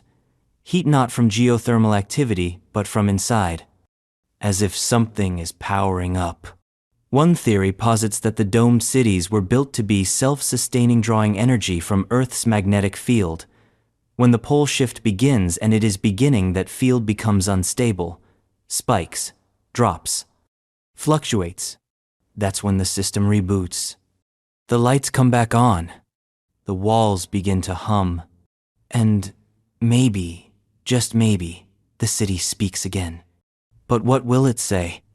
Will it warn us? Or will it wake them? Because the ice giants, though mythologized, are never described as dead, just frozen, just waiting. And if their domes still stand silent, sealed, dreaming beneath the cold, then maybe they haven't finished what they started.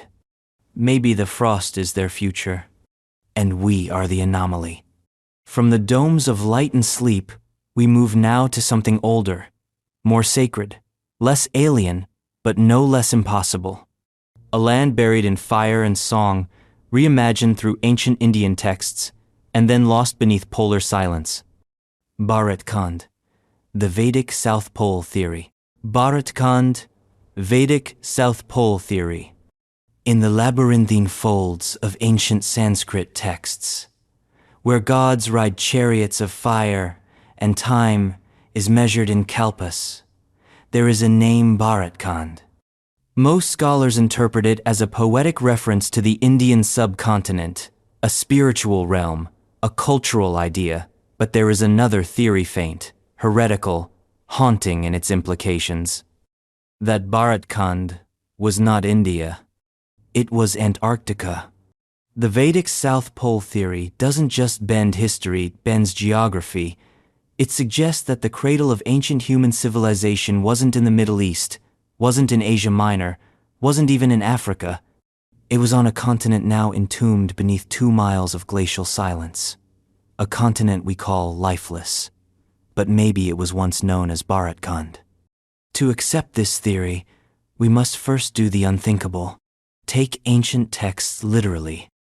In the Rigveda and other early scriptures, there are descriptions of lands of eternal daylight, of twilight zones, where the sun hovers endlessly on the horizon. Of vast luminous landscapes where seasons stretch for months, where the sky dances with fire and breathes strange winds. These aren't metaphors. They're meteorological fingerprint zones that match polar conditions. Nowhere on Earth matches these descriptions better than Antarctica before it froze. Proponents of the theory point to precession, the gradual wobble of the Earth's axis. They suggest that tens of thousands of years ago, before the last great cataclysm, Antarctica wasn't locked in its current position. It was more temperate, more fertile. And in that window of climatic grace, a great civilization arose. A Vedic civilization, Baratkand.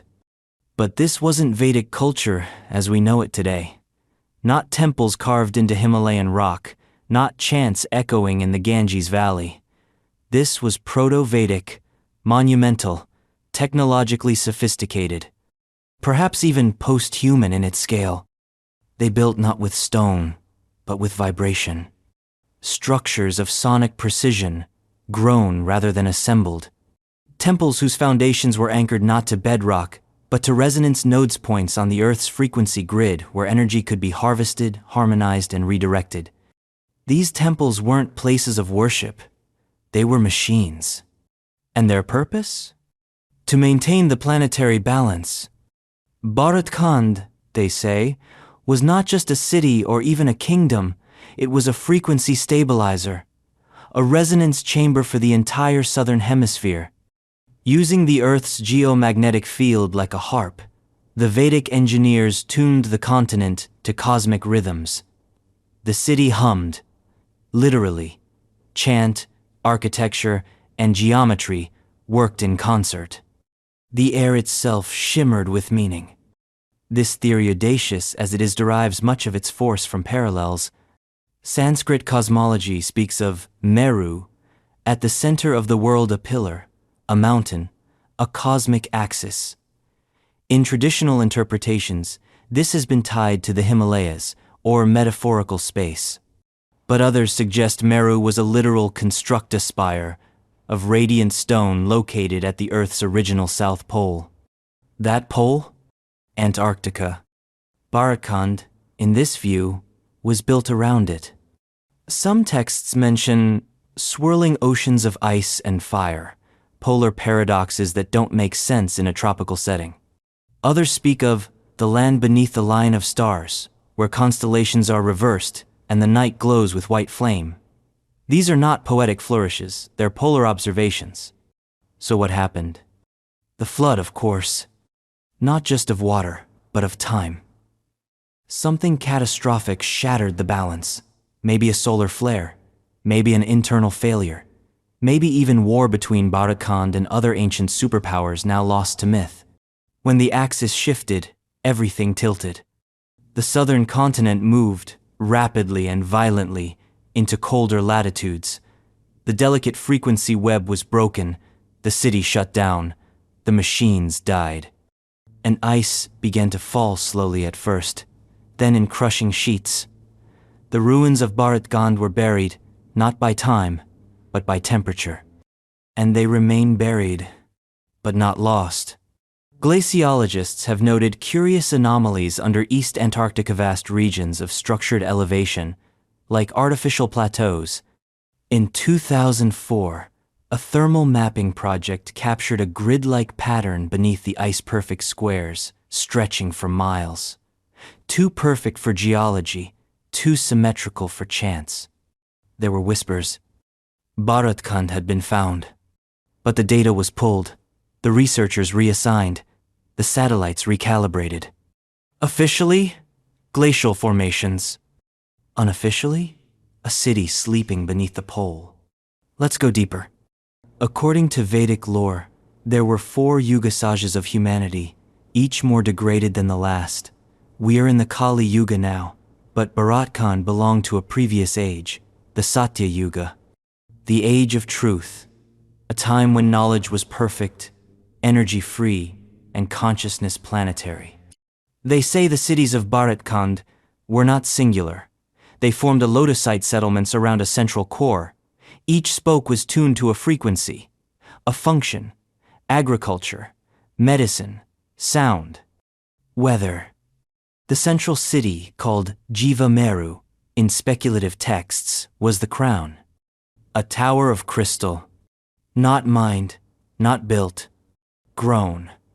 Some interpret the Atharvavada's descriptions of pillar cities and pranic machines as literal references to bioarchitectural technology, organic engineering using planetary energy flows. To modern ears, it sounds like science fiction. But if it's true, it means Baratkand didn't just shut off. And if it shut off, it can be turned back on.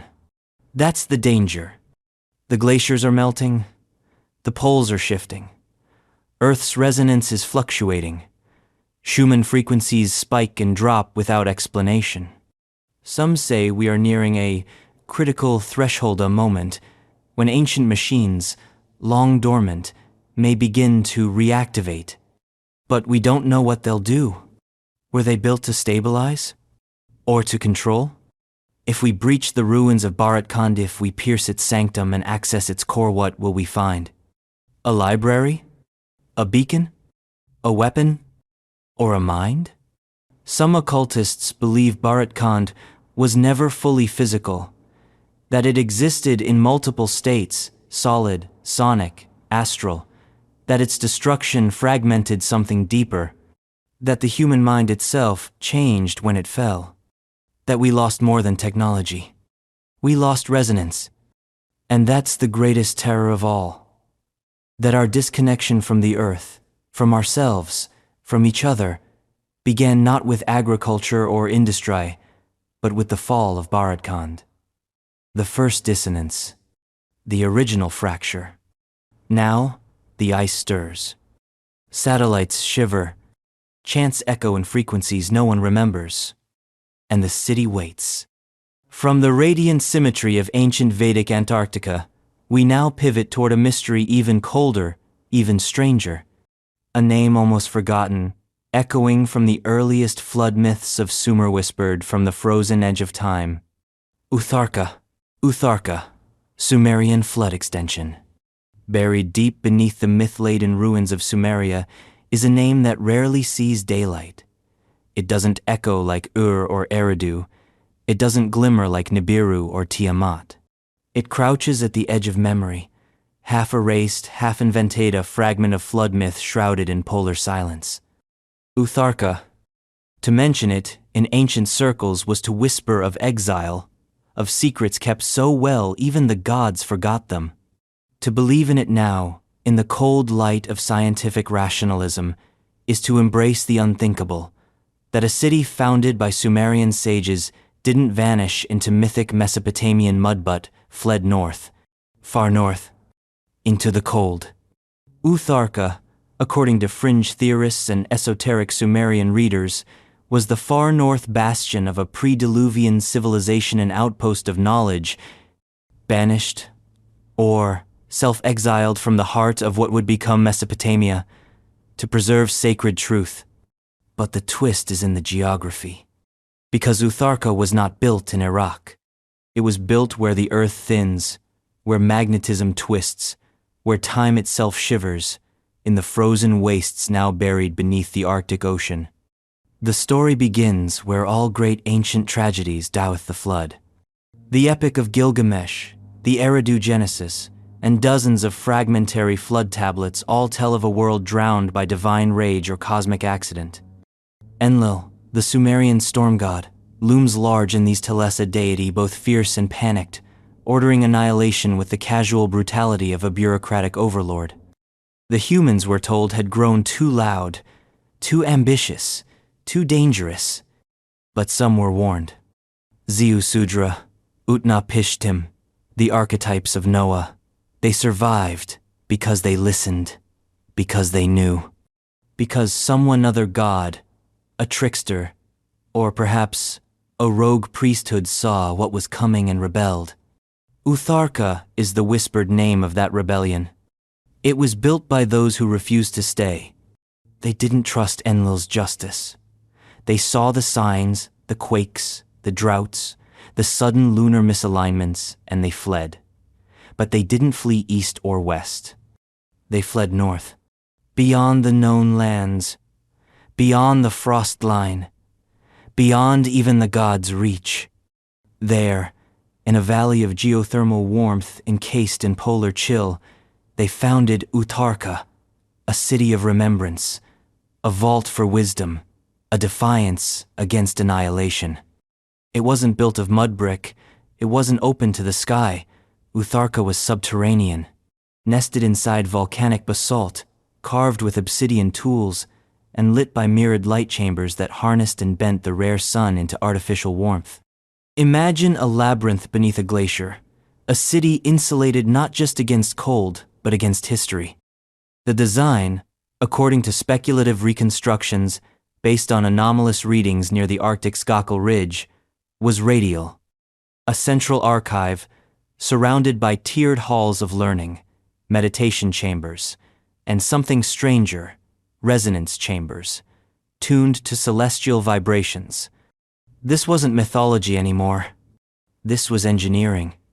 The theory posits that the Sumeriansor, a proto-Sumerian culture, were custodians of a technology older than civilization. Technology that understood not only sound and shape, but memory itself. Encoded in vibration, embedded in ritual, Utharka was their last attempt to preserve it. But preservation comes at a cost. The flood struck, the world changed, the polar axis shifted, and what was once a relatively stable, if harsh, northern refuge became a trap. The geothermal vents cooled. The sky darkened. Ice advanced. Utharka, according to the most fringe accounts, didn't collapsate, froze shut. Locked beneath thousands of feet of compacted snow and pressure ice, sealed tighter than any tomb. But that's not where the story ends. Because whispers of Utharka have survived. Not in cuneiform, but in anomalies. In the 1980s, a Soviet submersible performing deep-sea sonar mapping near the Arctic ice cap picked up regular rhythmic formations beneath the sea, floor geometry too consistent for nature. The data was flagged, then buried. In 1997, an American Ice Corps team drilling near the North Greenland Eemian ice drilling project reported layers of microscopic obsidian grains material foreign to the region. When cross-referenced with a geological database, the closest match came from southern Iraq. No one could explain it. But if Utharka was realif, even a fragment of it lies beneath Arctic frost, or sea floor, it raises a terrifying possibility that our oldest stories aren't just allegories, they're directions.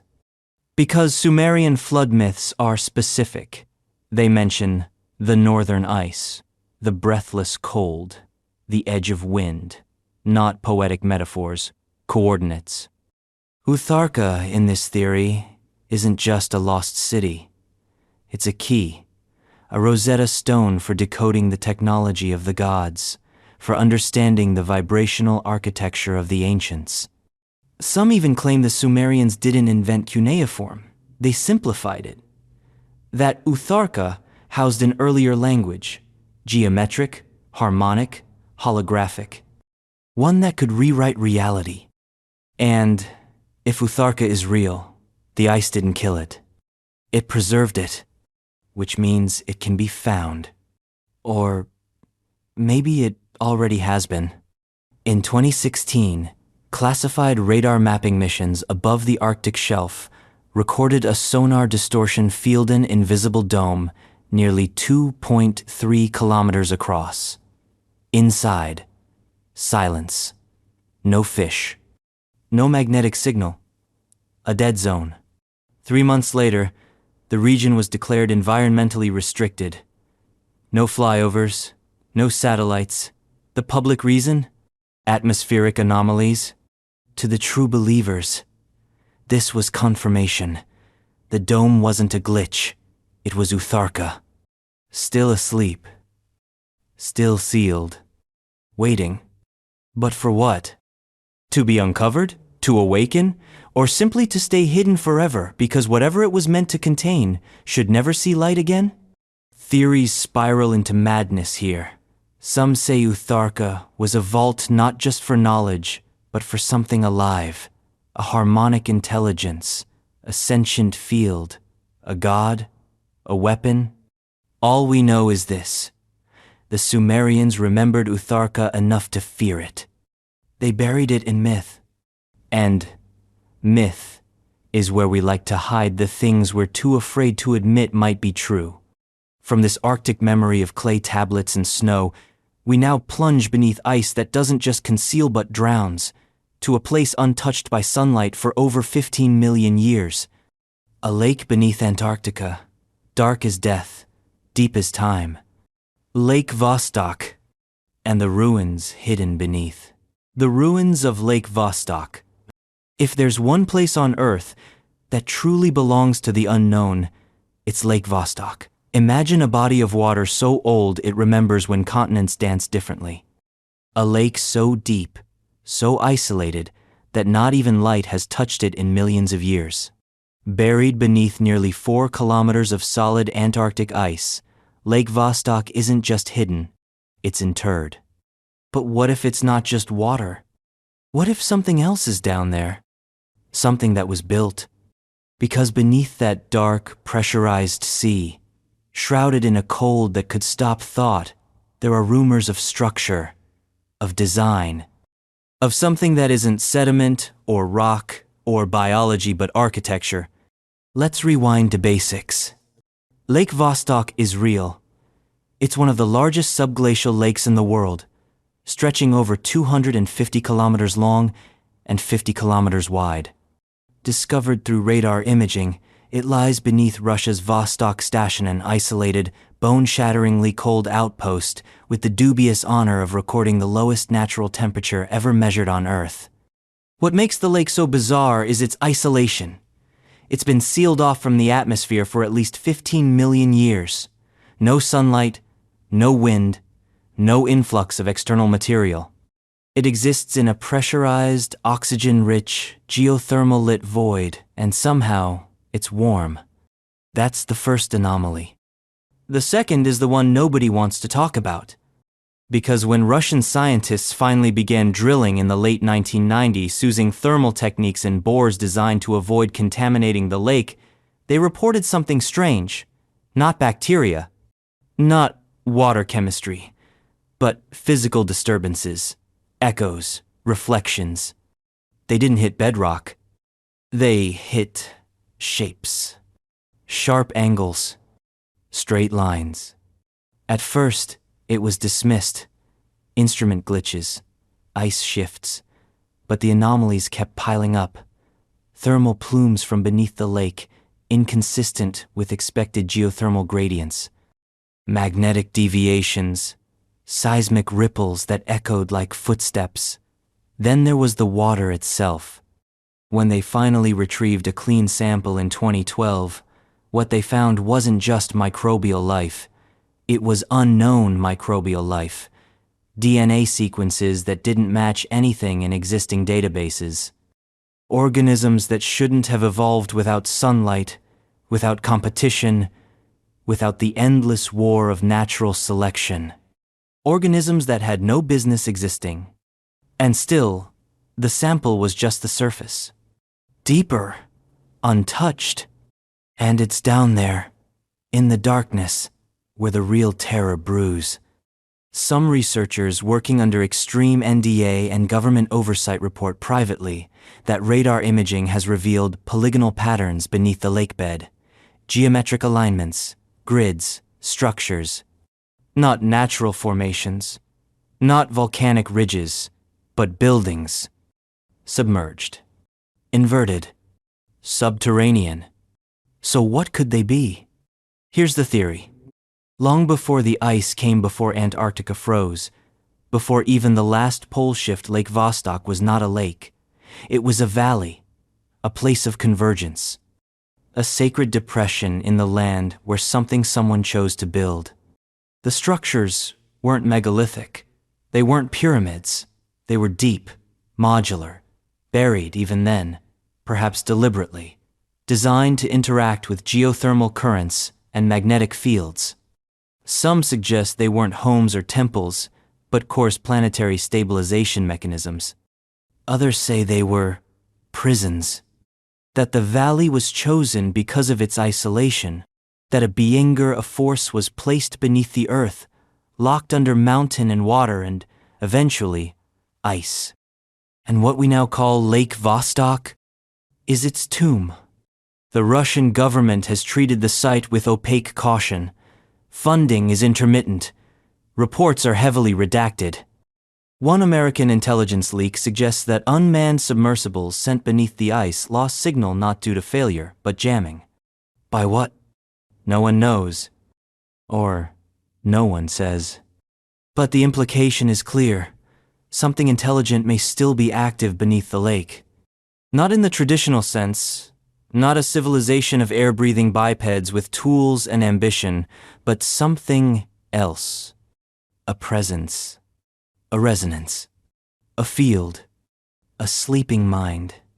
Some researchers have spoken of sonic harmonics in the ice patterns of vibration that change in response to weather, to solar flare activity, to proximity. When probes descend, the harmonics shift, as if something is listening or dreaming. They call it the song. It's never been released publicly, but it's there. Because if the structures beneath Lake Vostok are real, then they are older than the ice, older than the continent, older perhaps than human cognition, and they weren't built to be seen. They were built to be hidden. The water above them? A security layer, 4 kilometers of silence. A pressure lock, not to keep us out, but to keep it in. What happens if we open it? If we send machines, or worse people, into those depths? We're already close. Russia, the US, China have interests in Antarctic research. Drilling technology improves each year. Sonar gets sharper. AI can now parse irregularities once dismissed as noise. We are approaching the moment when theory becomes intrusion. And the cost? Unknown.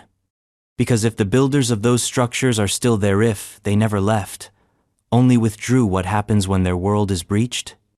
Will we understand what we found? Or will it understand us? And what if it's not alone? Some fringe accounts suggest that Lake Vostok isn't unique, that it's one of several pressure nodes scattered across the polar regions, that these nodes are connected by sub-ice tunnels, natural or otherwise. A neural net. And Lake Vostok is the brainstem. That theory is dismissed, of course, laughed at, forgotten, until you read the logs. The ones redacted by foreign governments. The ones that mention non-terrestrial architecture, magnetic data inconsistency, unexpected rhythmic emissions. Or until you talk to the engineers who suddenly leave polar research forever. Or the one technician unofficially documented who was found sitting alone months after an unsupervised data recovery mission, unblinking, nonverbal, carved into the wall of his isolation chamber, scratched with a tool not on his inventory. Vostok listens. No one speaks of it now. But the lake remains. Deep, dark, undisturbed for now. And as the ice above thins, the pressure below shifts. Water flows, light trembles. And the ruins beneath? They wait.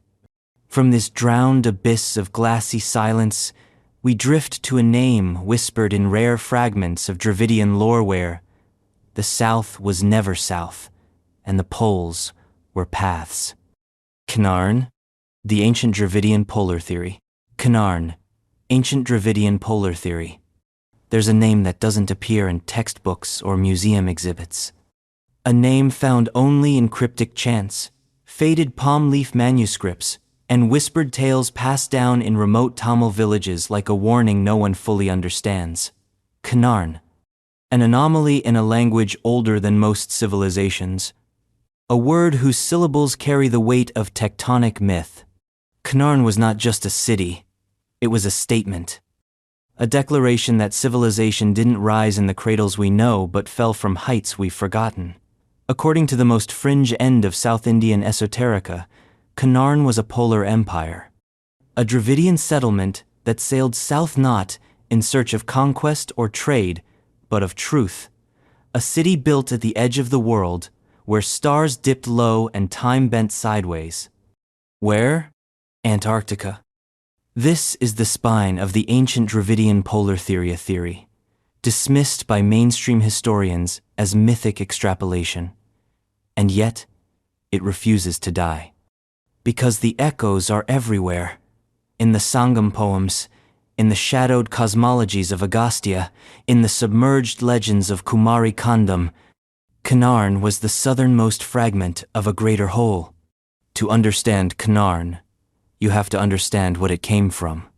Tamil mythology speaks of Kumari Kandama, vast sunken landmass south of India, said to be the home of a lost Tamil civilization, a continent-sized cradle of culture that predates all known histories.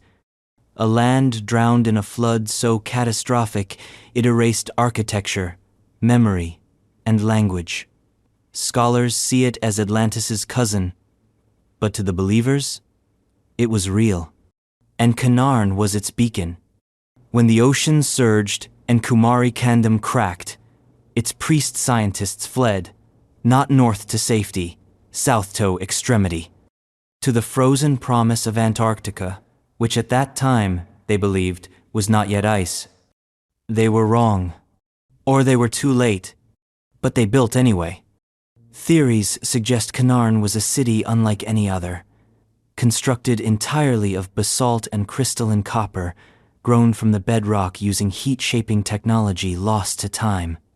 The city was circular, multi-leveled, and constructed to rotate a slow, planetary alignment device. Each outer ring housed a function: hydrological engineering, geomagnetic calibration, acoustic data processing. The innermost sanctum? The vault of breath. A chamber said to contain not relics, but harmonics. A room where sound could alter matter. Language wasn't spoken in Canarn, it was applied. Geometry became ritual. Vowels became vectors. Consonants, controls. They weren't just trying to preserve knowledge. They were trying to manipulate reality. And, for a time, it worked. The Antarctic coast, according to this theory, was warm enough then, with geothermal vents providing constant energy. The Canarnians, as some call them, built wind-baffling towers, solar lens arrays, and biodomes filled with engineered flora. Their society was peaceful, not because of utopian morality, but because it was unnecessary to fight: resource abundance, mathematical governance, spiritual immersion in natural frequency. But then came the fall. No one agrees on what happened. Some say the axis shifted, others blame a celestial event, an orbiting body, a close-passing star, or even an energy storm from the galactic core. What is agreed upon is that Canarn collapsed rapidly. Its harmonic systems shattered, its energy fields twisted. One theory posits that the vault of breath inverted a resonance malfunction so catastrophic it liquefied stone. The city imploded not from force, but from frequency. Everything hummed wrong. Bones turned to ash, minds disintegrated. The survivors? If there were any. They were buried alive. The ice came fast, faster than it should have. Within weeks, according to recovered texts, the region that had once pulsed with resonance was silent, still, encased, lost. Until now. Modern seismic scans have revealed strange densities beneath the Antarctic coast opposite the Ross ice shelf. Sharp strata breaks. Cavities that suggest hollowness room-sized, even hall-sized, voids under thousands of feet of ice. Some match the pattern described in ancient Tamil texts. 9 rings, descending in size, forming a spiral. Then came the whispers. In 2009, a private expedition funded by a South Indian Heritage Foundation allegedly detected anomalous audio feedback from their deep radar equipment. The signals returned in harmonics, not echoes, but tones, musical tones, as if the ground was singing. 2 of the scientists involved left the project abruptly. One became a recluse, the other vanished. The lead coordinator was later quoted in an obscure blog post before all records of the site were pulled offline. We weren't mapping the terrain, we were being measured. There is a darker angle. Some believe Canarn wasn't just a city, it was an anchor, a fail-safe mechanism built to counterbalance something enormous. When it collapsed, it didn't just vanish, it destabilized reality itself. Since then, global magnetic fields have fluctuated unpredictably. Schumann resonance spikes, sudden reversals. Strange atmospheric sounds reported around the pole's sky trumpets, as social media now calls them. But maybe it's not the sky. Maybe it's the vault of breath. Still singing, still failing, still calling. If Canarn is real and, if we ever reach its ruins, it won't be like finding a pyramid or a cave painting. It will be like opening a software terminal and discovering that the code is still running. That the system has been live this whole time, buried, waiting. And that we are not the users. We are the glitch. The danger isn't just what's in Canarn. It's what happens if we activate it again. Because language is power. Geometry is force. And if the Dravidian ancestors encoded cosmic functions into the very bones of their city, then unsealing it could shift more than history. It could shift everything. From here, we move not to theory, but to see Shoredo, the edge of Antarctic memory, a harbor city, vast and forgotten, not mythologized, not dreamed, but claimed by time and sea. Valivville, the frozen megalithic harbor. Valivville, frozen megalithic harbor. Valivville. The name comes to us in fragments carved into stone, half-breathed in monastic mantras, encoded in the guttural syllables of dead sailors' journals. It is the city of the tide locked. The harbor that froze not from winter, but from something much older, something deliberate, something glacial in intent. It wasn't always like this. Once, Valivville was a gateway, a vast maritime nexus hugging the northern fringe of what is now the Antarctic coastline, a harbor so immense it could cradle fleets the size of nations. Not fleets of wooden fishing boats, but of stone-hulled galleons, icebreakers before ice, propelled by a lost understanding of resonance, propulsion, perhaps magnetoacoustic, perhaps gravitational, certainly impossible. They didn't just sail. They hummed. Valivville, in this theory, was the central port of a pre-flood Antarctic civilization. A city built not for war, not for trade, but for convergence. Every ancient seafaring culture, be it Lemurian, Atlantean, Hyperborean, or otherwise, allegedly maintained roots here, not because they wanted to, but because they had to. Valivville was a toll gate, a control point, a calibration node in an ancient planetary network. The entire city was shaped like a spiral. Not a simple nautilus shell, but a triple helix mimicking both DNA and the golden ratio, wrapping around a central ice-cored basin. Deep docks, some of them nearly a mile long, led into layered subterranean vaults where the real heart of the city lay. Cargo didn't just move in containers, it was transformed, reassembled, dismantled and re-engineered. What kind of cargo? Theories range from sacred metals gold-forged orichalcum alloy energy cores sealed in crystal.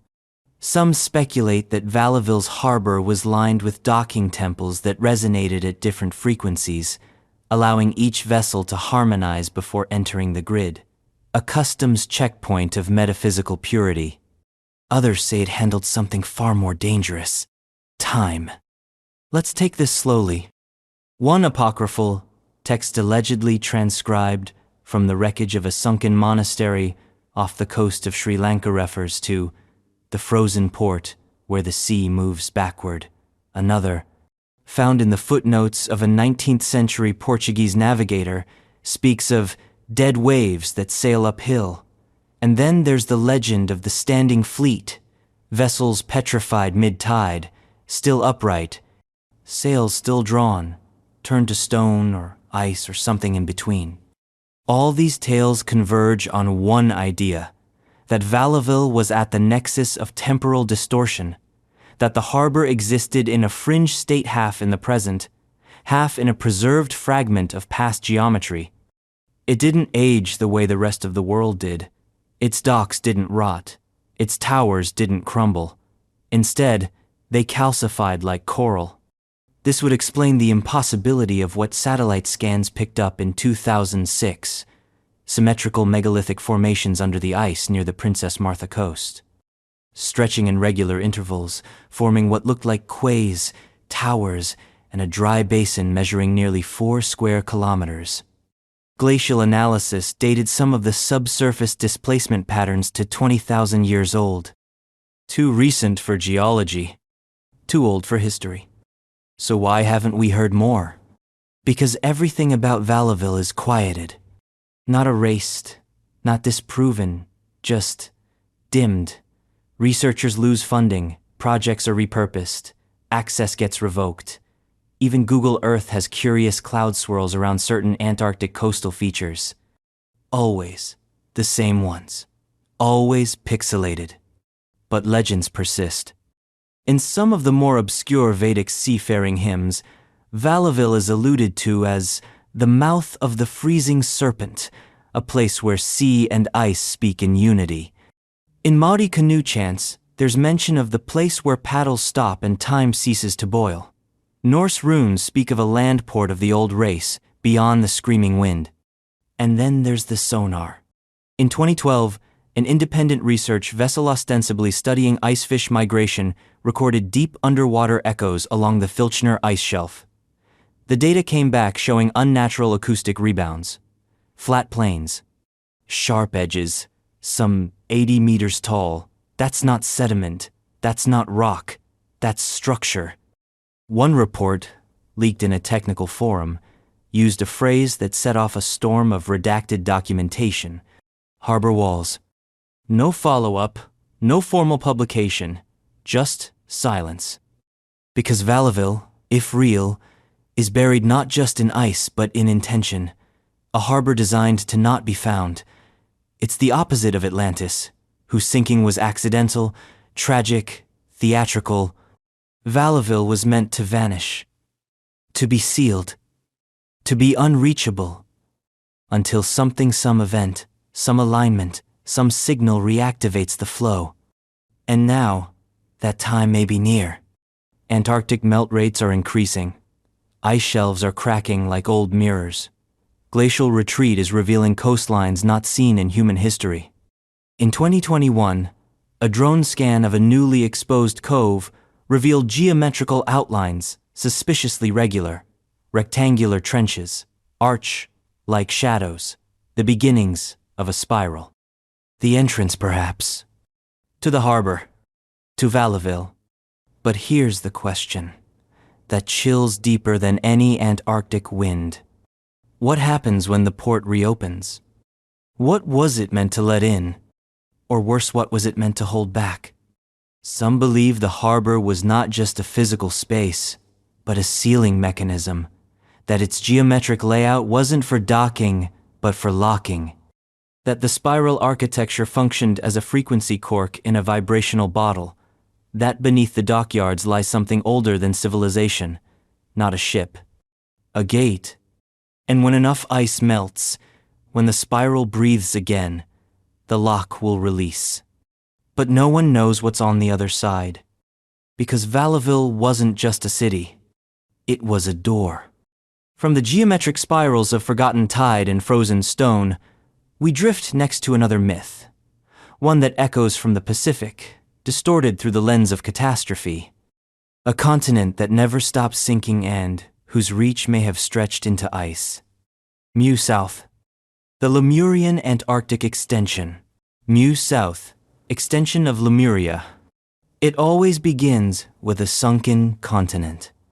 Mu often confused with its more famous sibling Atlantis, the silent twin of the ancient world's great vanishings. First whispered into Western awareness by 19th century mystics and colonially confused scholars, Mu has drifted through the cultural ether ever since, an ancient landmass, swallowed by oceanic depths, that supposedly once stretched across the Pacific, like a lost scar. But what most people don't realize is that the myth doesn't stop at the sea. There's a darker branch of the story, one that goes colder, deeper, farther. Mu didn't just drown, it extended. It migrated to the ice. Welcome to Mu South. According to a rarely discussed line of esoteric tradition, the civilization of Mu Fast, with rising seas, internal collapse, and celestial destabilization, did not entirely perish. A fragment survived. A faction broke off, not westward to Asia, not eastward to the Americas, but south, into what was then a green and fertile Antarctica. This was not a random exodus. It was a choice. They were seeking silence. For all its mythic spiritualism and Crystal Age cliché, Mu was a technoculture. Not in the way we understand it with engines and metal, but with consciousness manipulation, geomagnetic alignment, and harmonic structuring. Their buildings sang, their temples were tuned, their very cities were grown from the tectonic memory of the earth. But something went wrong. And in the final days of Mu's Pacific heartland, the priest engineers who foresaw the collapse made a decision: preserve, not fight, not flee upward, flee downward, to the last untouched, unaligned, unobserved continent, and thus Mu South. The outpost was not built as a mirror of the original. It wasn't a replication, it was a failsafe, a fragment of full design. Like a data center carved into the earth, Mu South was intended to store, protect, and when the time came, restore. Its core was a central complex known only in fragmentary translation as Anaraktul loosely, the center which sleeps. This was no simple bunker. It was a city-sized cryoharmonic capsule designed to preserve not just artifacts or DNA, but frequencies, patterns of thought, conscious structures encoded into quartz lattice. Yes, Mu South wasn't a colony. It was a hard drive. But the problem with a failsafe is, it assumes you'll know how to turn it back on. Once the Antarctic freeze set in, the systems buried themselves. Self-sealing layers of volcanic glass and bioengineered ice formed protective domes. Energy fields flickered offline. And then, beneath the advancing glacier, the entire complex fell into hibernation. It was meant to be temporary. That was 12,000 years ago. Today, Mu South remains one of the most tantalizing and least discussed fragments of pre-flood lore. Mainstream science doesn't touch it. Theories get buried under pseudoscientific ridicule. But the signs? They're there. In 2001, satellite thermal imaging picked up a hexagonal heat signature beneath the Shackleton Range. It was symmetrical, pulsing. The pattern didn't match any known geothermal anomaly. For 3 days, it emitted a soft magnetic field, barely noticeable, but consistent. Then it stopped. The report was quietly buried in an internal UN science memo. Those who believe say it was mu South pinging, testing for activation. Others claim that South American megalithic sites Tiwanaku, Sacsayhuaman with Antarctic coordinates in such a way that suggests intentional polar triangulation, as if the builders knew, as if they were trying to keep contact with something further south. And then there are the symbols. Carvings found in Polynesia, glyphs etched into the ruined basalt of Easter Island, geometric patterns in Australian Aboriginal cave art, all pointing south, not metaphorically, literally, lines, spirals, map markers, always ending in the blank whiteness where the continent waits. If mu South exists, what would we actually find? Not walls, not temples, modules, chambers grown from mineral, shaped like brain matter, crystalline circuits designed to hum, giant subterranean spheres of compressed information, no screens, no switches, just resonance. A thinking city, a memory hive, a culture that did not trust stone or scrolls, but sound, encoded tones that, when played correctly, could rewrite genes, shift ecosystems, reboot consciousness. And the key? Might be inside us.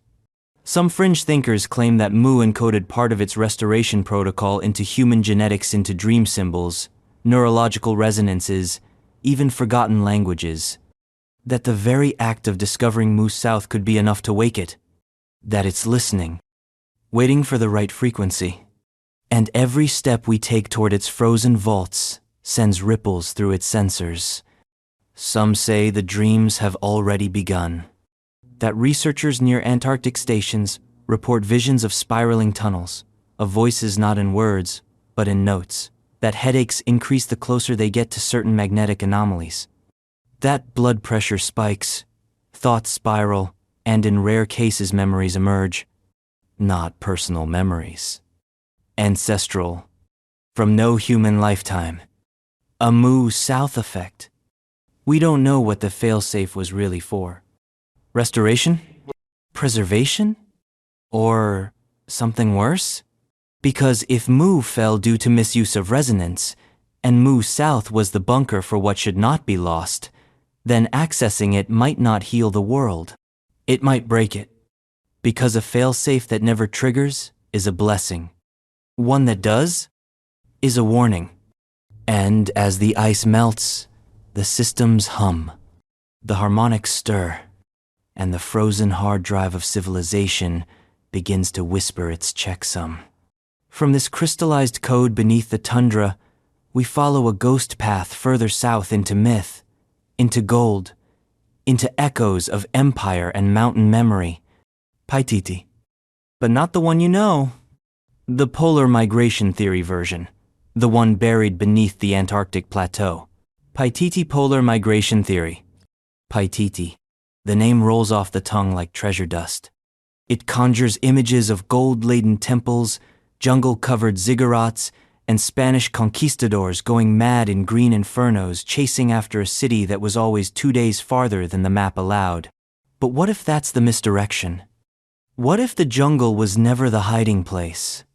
What if the true Paititi didn't vanish into the Amazon but fled south? Far south. Into the white silence of Antarctica. The Paititi polar migration theory begins where traditional legends end with the collapse of a golden empire. Somewhere between Inca myth and pre-Inca echoes, there is a fracture, a break. A point in history where the stories stop making sense.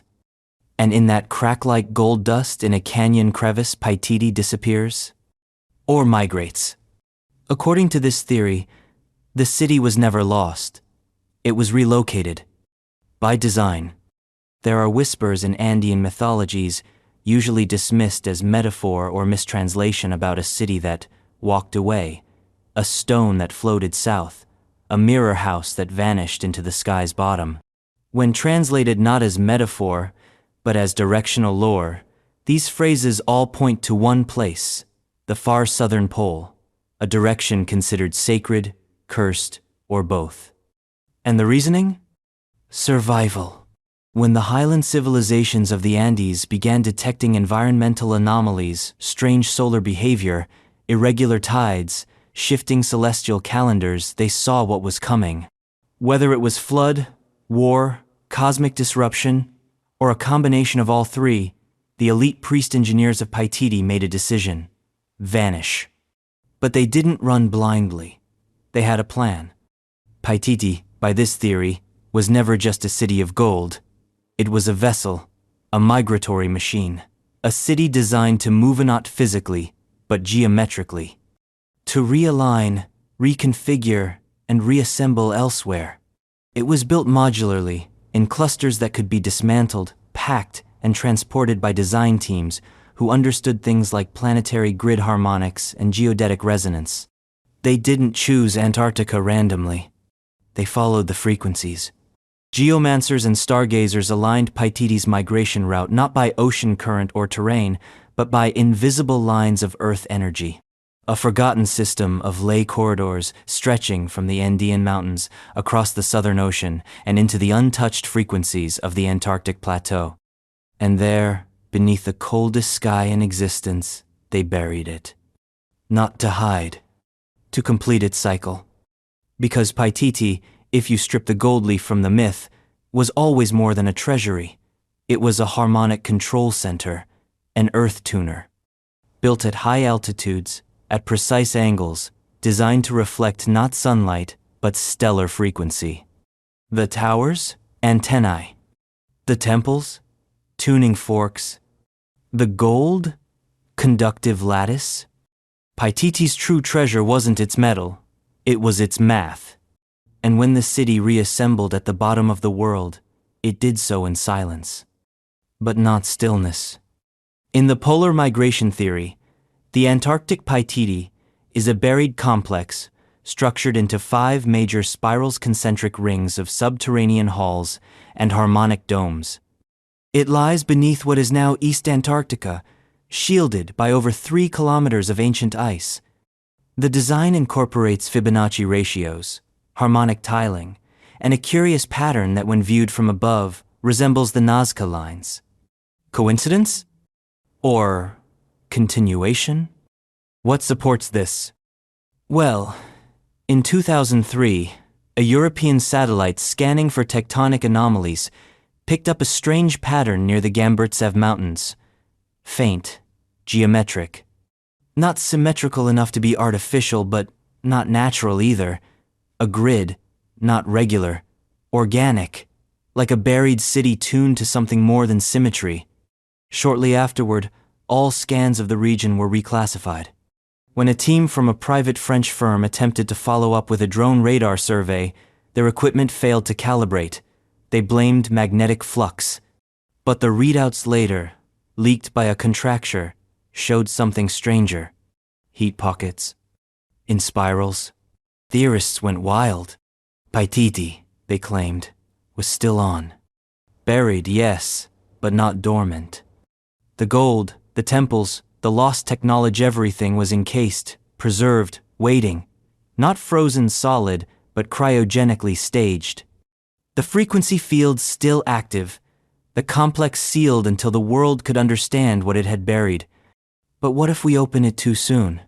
Paititi's migration was not just for preservation, it was a defense mechanism, a planetary failsafe. The site in Antarctica wasn't just the next best hiding spot. It was the only place left that could hold the frequency calibration without destabilization. It had the right magnetics, the right geology, the right silence. And now, that silence is melting. The polar regions are shifting. The ice is cracking. Tunnels once filled with solid frost are becoming rivers. And in those rivers, strange particles have been detected. Heavy isotopes. Geometrically aligned microcrystals. None natural. All traced back to one source. The migration vault. The final Paititi. And the question becomes, What happens when we dig? Some believe we'll find record stone slabs that vibrate when touched. Others believe we'll find energy sources, gold matrices that hum under pressure. A few think we'll find the petitions themselves preserved in harmonic suspension, locked in theta wave dormancy, waiting to reawaken. And then there are the warnings.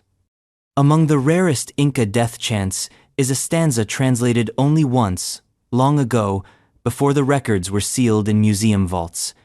The white land is a gate. The breath of gold must wait. The ones who open wide, and vanish into fate. Is it poetry? Or prophecy?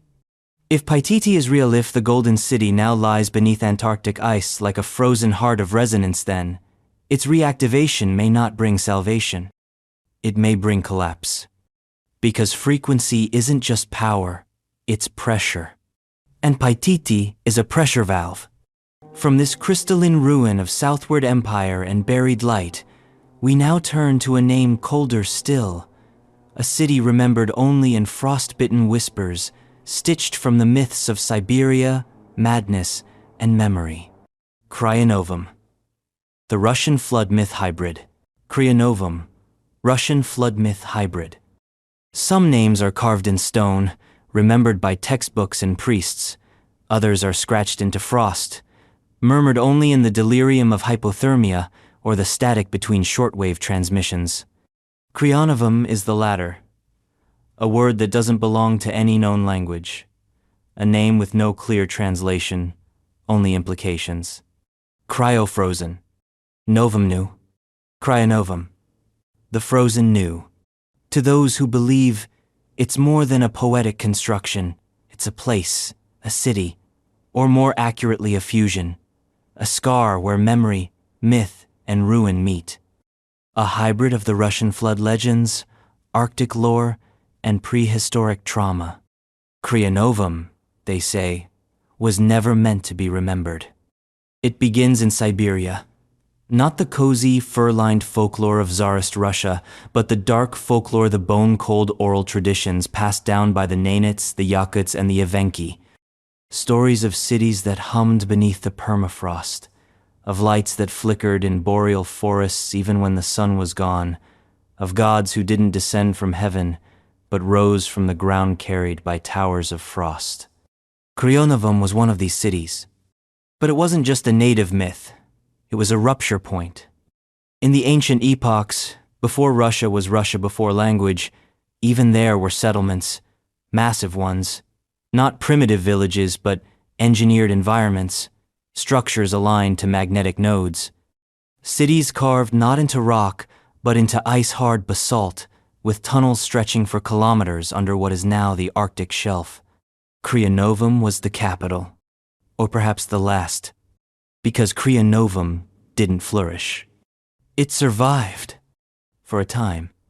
The theory suggests that Cryanovam was a convergence of culture's Atlantean survivors pushing east, Hyperborean remnants drifting south, and indigenous Siberian lineages sharing space in a temporary armistice against environmental catastrophe. The city was built as a vault not of gold or relics, but of life. Not DNA, not seeds, consciousness. Cryonovam's core belief was that the soul, the self, could be crystallized, captured, stored in synthetic neural matrices, carved from volcanic crystal, and cooled to stability by the permafrost itself. It was the ultimate attempt to cheat extinction. The soul, they believed, was a waveform, and frozen frequency was eternal. In the heart of Cryanovam, deep beneath the outer surface, lay what texts refer to only as the mirror core, a chamber of solid obsidian laced with channels of pale green mica. The room pulsed, not with electricity, but with thought, encoded memory, echoes. People didn't just live in Cryanovam. They uploaded. And then the flood came. Not of water, but of weather. The Siberian temperature collapsed, the magnetic field twisted, the earth shifted, and the city, despite its planning, could not withstand the atmospheric collapse. It froze, instantaneously. The tunnels collapsed, The towers cracked. The energy grid failed. And the mirror core? It sealed. To this day, legends persist of the singing cave beneath Siberia's Lake Baikal. A cave that hums during solar flares, that cannot be mapped with radar, that drives animals mad, that causes people to forget why they entered. But that's not all. In 1959, the Dyatlov Pass incident occurred. A group of hikers found dead in the Ural Mountains, their bodies mutilated, clothes removed, faces frozen in expressions of terror. Theories range from avalanche to Soviet experimentation. But in the Cryanovam theory, they got too close to an unstable boundary. Because Cryanovam was not just a city frozen in icite, was a software field embedded in the magnetic grid, a frequency trap, an echo loop, and exposure to its residual vibrations causes memory leaks, thought dislocation, death. And yet, we continue to search. The Russian government has conducted over a dozen expeditions into the Siberian Arctic under the guise of mineral exploration.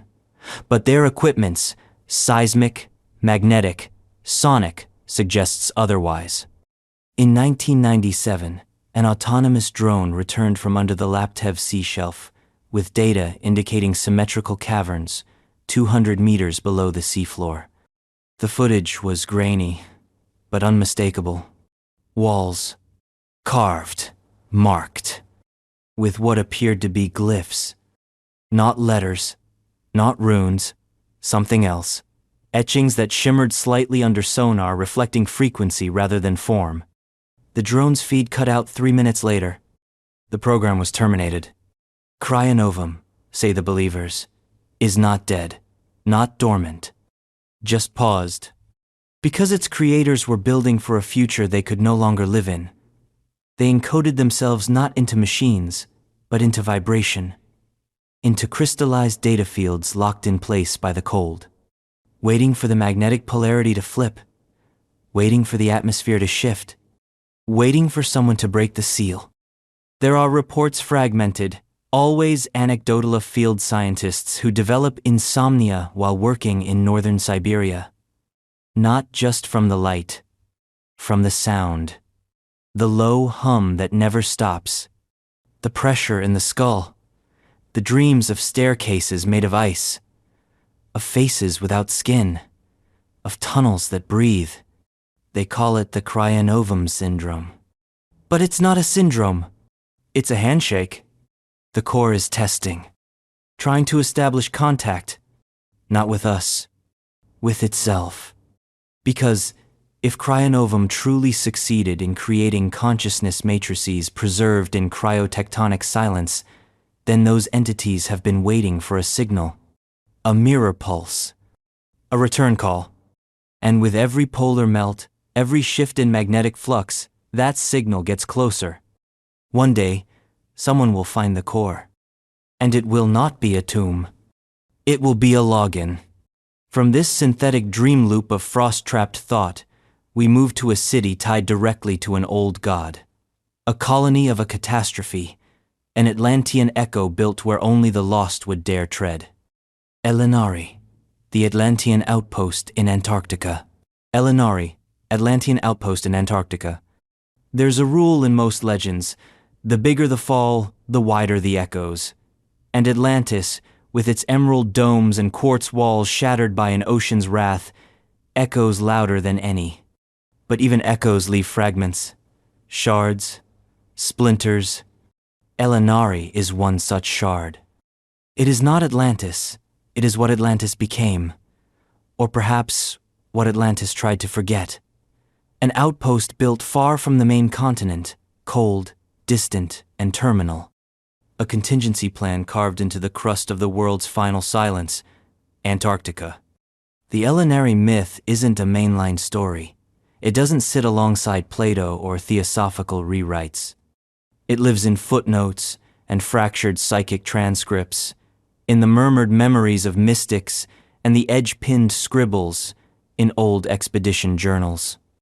According to the Elanari theory, this was the place Atlantis sent its final thinkers. Not its soldiers, not its kings, its stewards. Elanari was never meant to thrive. It was built to preserve. When the seas began to rise and the Earth's pulse began to shift, the High Council of Atlantis theorized as a consortium of priest scientists rather than royal dynasts identified a problem too large to fix. Their civilization was not sustainable. Yrsir was resonantly destabilizing the planet. Their solution? A reset. Atlantis would fall, but not everything had to fall with it. Enter Elanari, a city not of expansion, but of exile, constructed in the coldest region on Earth precisely because of that cold. The ice would act as a natural preservative, a time lock. The location? The area now known as the Queen Maud Land. At the time, ice-free, harsh, but habitable, perfect for secrecy. Elanari was not just an architectural feat, it was an experiment in compression. A small-scale civilization encoded with the essentials of Atlantean memory technological blueprints, resonance matrices, energy converters, and perhaps, as some believe, biological samples. The city structures were built into the mountains themselves, submerged into bedrock and camouflaged against satellite detection using a technique lost to us now, but known then as dimensional tuning. Yes, Elanari wasn't just hidden from the world. It was phased slightly out of it. Time flowed differently there, not faster, not slower, just sideways.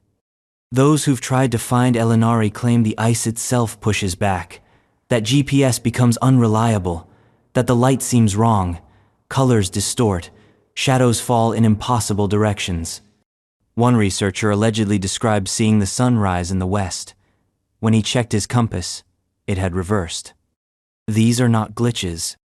These are echoes. Elanari's core function, according to surviving channelings, was to preserve the core resonance of Atlantean civilization. It held the last working arc, a device often misrepresented in religious texts as a weapon or relic, but which in Atlantean context was an acoustic-engineered harmonic chamber used to stabilize Earth's energy flow. Think planetary acupuncture. The arc was not about salvation.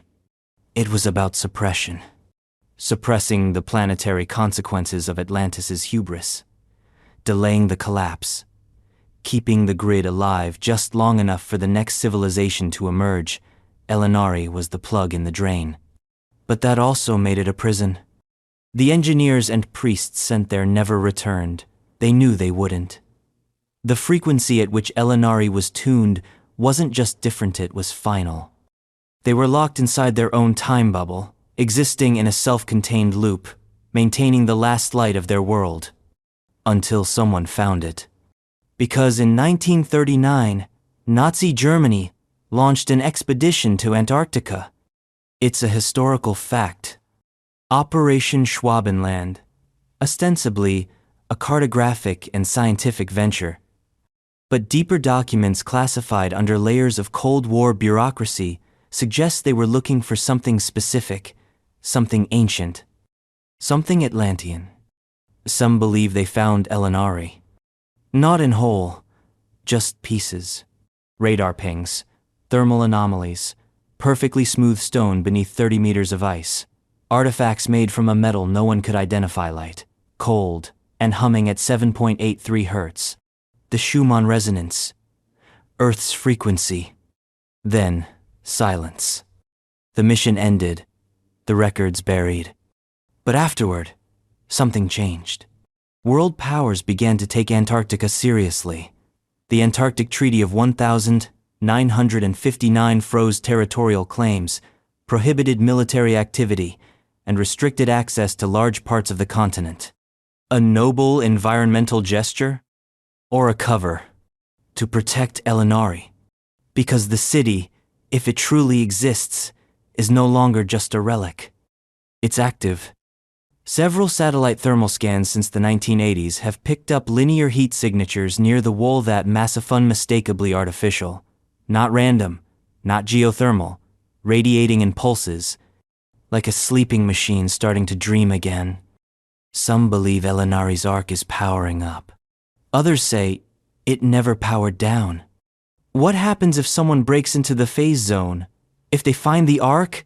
If they take it, activate it, or worse, turn it off? We don't know what the arc holds anymore. Memory, stability, a kill switch. But here's the part that haunts. According to one recovered esoteric text, the Atlanteans encoded a warning into Elanari's core chamber repeated in a loop, etched into the walls in a harmonic language decipherable only by resonance translation. It reads, "If this light fails, darkness is not the end. Darkness is the beginning. Begin again at zero. But remember, do not build what we have buried." Elanari wasn't meant to be discovered. It was meant to be forgotten. And now the ice melts, and the song begins to leak. From the frozen prison of last chances and lost time, we descend deeper into the folds of mythic migration, past the edge of Europe, past the limits of empire, into a kingdom drowned in politics and silence and, now possibly entombed beneath polar frost. Tartesos. But not the Spain, you know. The polar variant. The ultimate southern detour. Tartesos polar theory. Tartesos. The name drips with old gold and Iberian sun, a city of myth once said to lie at the mouth of the Guadalquivir River in southern Spain. Herodotus called it rich. Strabo called it lost. And for centuries, historians have searched the Spanish coastlines for signs of the drowned city of silver and tin. But what if they've been looking in the wrong hemisphere? What if Tartesos didn't drown? What if it migrated? The Tartesos polar theory is the heresy of the archaeological world, a theory so fringe, so geographically insulting, it gets you laughed out of university offices.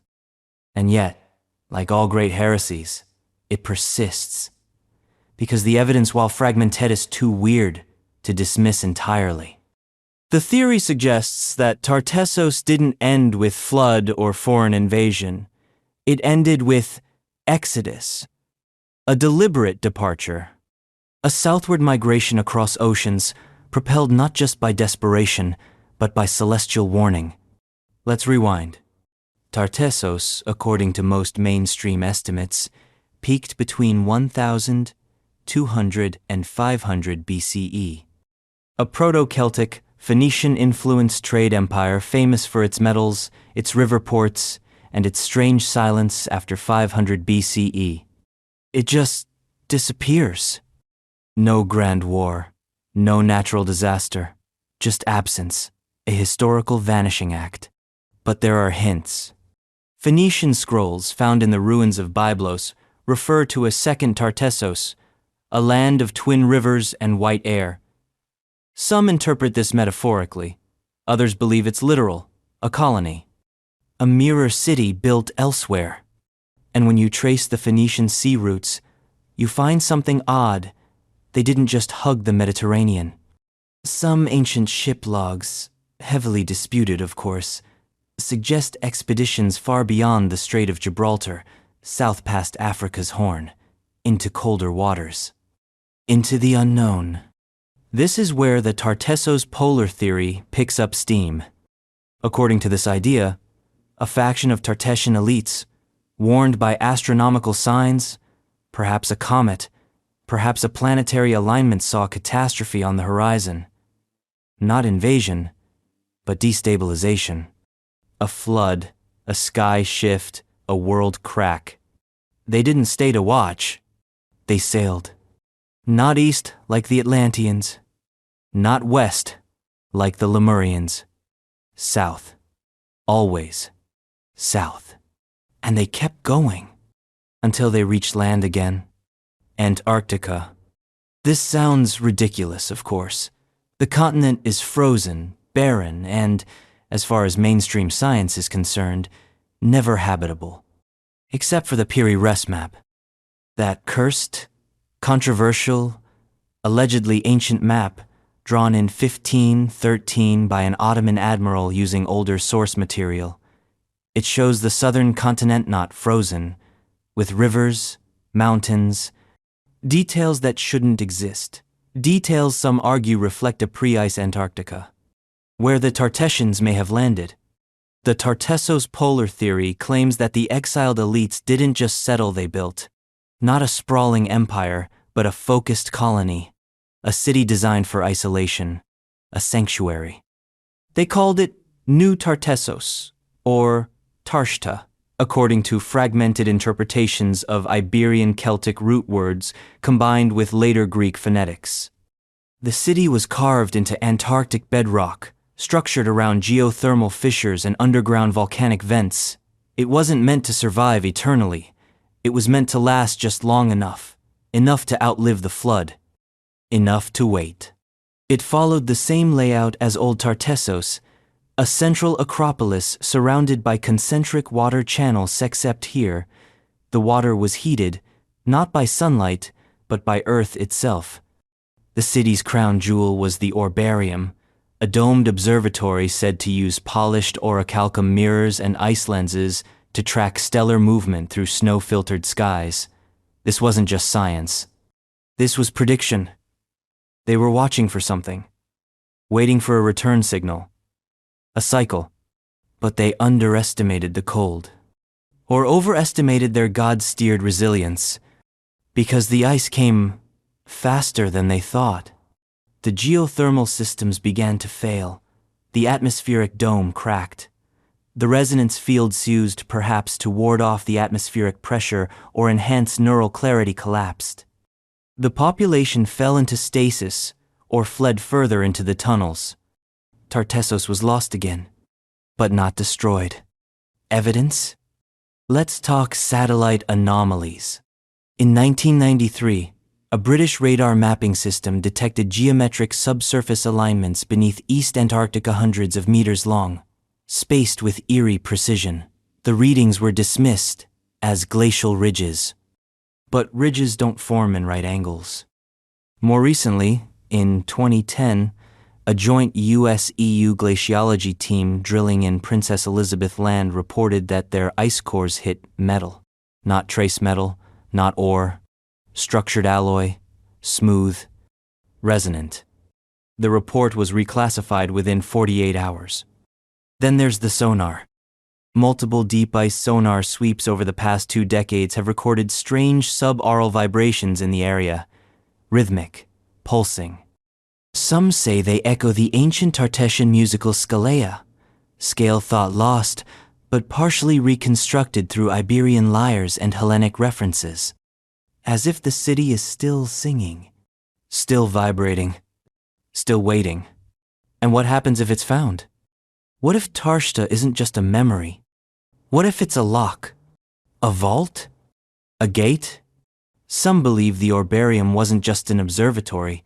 It was a synchronizer, a harmonic trigger designed to activate during a specific celestial alignment, a planetary password. And with the shifting poles, melting ice, and our increasing technology, we might be typing it without realizing. What do we unlock? Knowledge? A catastrophe protocol? A frequency-based planetary reset? We don't know. But one final clue remains. In a fragment of an Iberian carving, preserved in a Spanish monastery and largely dismissed as apocryphal, is a single phrase etched in 3 scripts: Tartessian, Greek, and something that remains untranslated. The phrase reads, "When the stars align, the south will rise, and we will know our names again." From this drowned Iberian fingerprint carved into Antarctic secrecy, we spiral into something stranger, something larger, a theory born not from ruins or writings, but from the Earth itself. Gondwanara, the subglacial Africa remnant. Gondwanara, subglacial Africa remnant. Before Pangaea cracked and the world became a jigsaw puzzle of tectonic drift, there was Gondwana. Not a place, but a plate. A primordial supercontinent, stitched together by stone and time, stretching from South America to Africa, from the Middle East to India, from Australia to Antarctica. It wasn't a land of kingdoms or maps.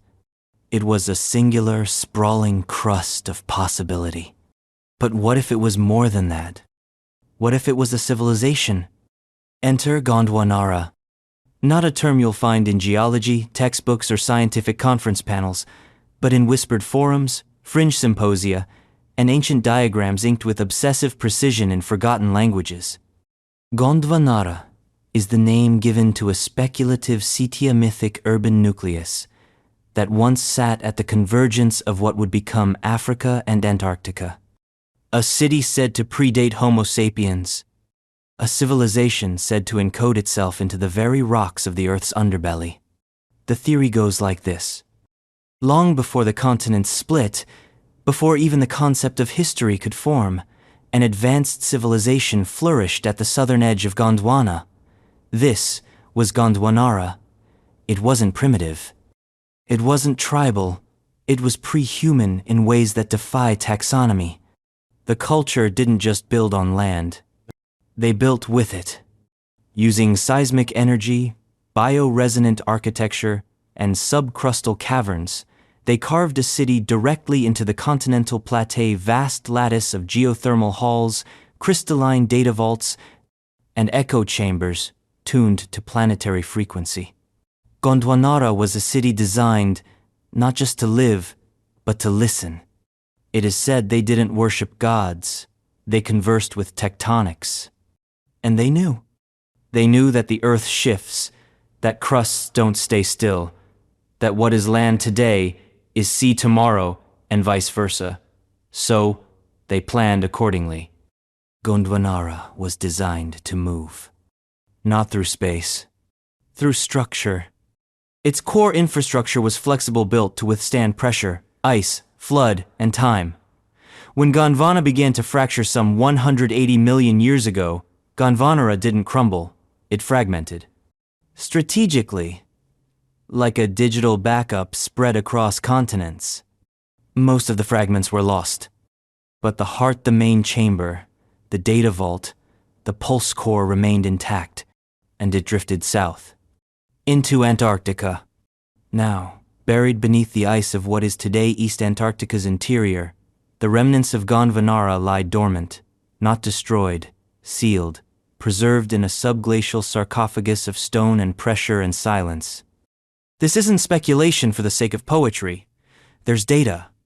In 2006, deep radar imaging conducted by a European polar expedition revealed the existence of an anomalously dense mass beneath the central Antarctic, bedrock measuring hundreds of kilometers wide, and composed of material far denser than surrounding strata. The anomaly is smooth, angular, layered. It's not a rock. It's not a mountain. It's something else. One researcher, speaking off the record, called it the most unrock-like rock we've ever not drilled. Further surveys have revealed temperature inconsistencies in the region, heat blooms with no source, pressure zones that shouldn't exist, and low-frequency acoustic reverberations that echo upward from the deep crust like whispers from a sleeping god. What's causing them? Some say it's the pulse core, the final beating heart of Gondwanara. A fusion reactor? A frequency stabilizer? A consciousness storage vault? No one knows. The ice is too thick, the politics too tangled, but the theories flourish. Some say the heat blooms are evidence of activity, that the pulse core is awakening, that seismic shifts and magnetic fluctuations are the side effects of a very old, very slow boot sequence. Others say the Gondwanarans foresaw our rise, that we are not the descendants of apes, but of replications, that our species was seeded intentionally with echoes of Gondwanaran code, that the junk DNA in our chromosomes is just a corrupted checksum waiting to realign with the original source. Gondwanara wasn't just a city. It was a server, and we are its satellite devices. The theory gets darker. Some believe that the Earth's current climate instability is not random, that it's part of an ancient feedback loop built into the planet itself, a signal meant to draw us back to the source, To bring our fractured culture full circle to its origin point. Antarctica. The final firewall. If Gondwanara is found, if the ice melts just enough, if the bedrock yields just slightly, it could change everything. Not metaphorically. Not spiritually. Literally. Because what happens when a city designed to manipulate frequency is suddenly reintroduced to a world saturated in wireless signals, digital harmonics, and quantum computation? What happens if we reactivate it? And worse, what if it's been active this whole time? Some fringe engineers claim that unexplained electromagnetic interference patterns around the South Pole correlate with global data outages. That random signal drops, satellite scrambles, and memory errors spike during certain polar alignments. The Pulse Core, they argue, is still sending test signals, still checking for network integrity, still waiting for us to respond. But the question remains, what kind of response does it want? The last known reference to Gondwanara appears not in a manuscript, but in an AI-generated dream report published by a deep learning neural net trained on ancient texts. The phrase was nonsensical until someone translated it through a speculative Proto-African language model. The city beneath us is not past. It is the heartbeat of now.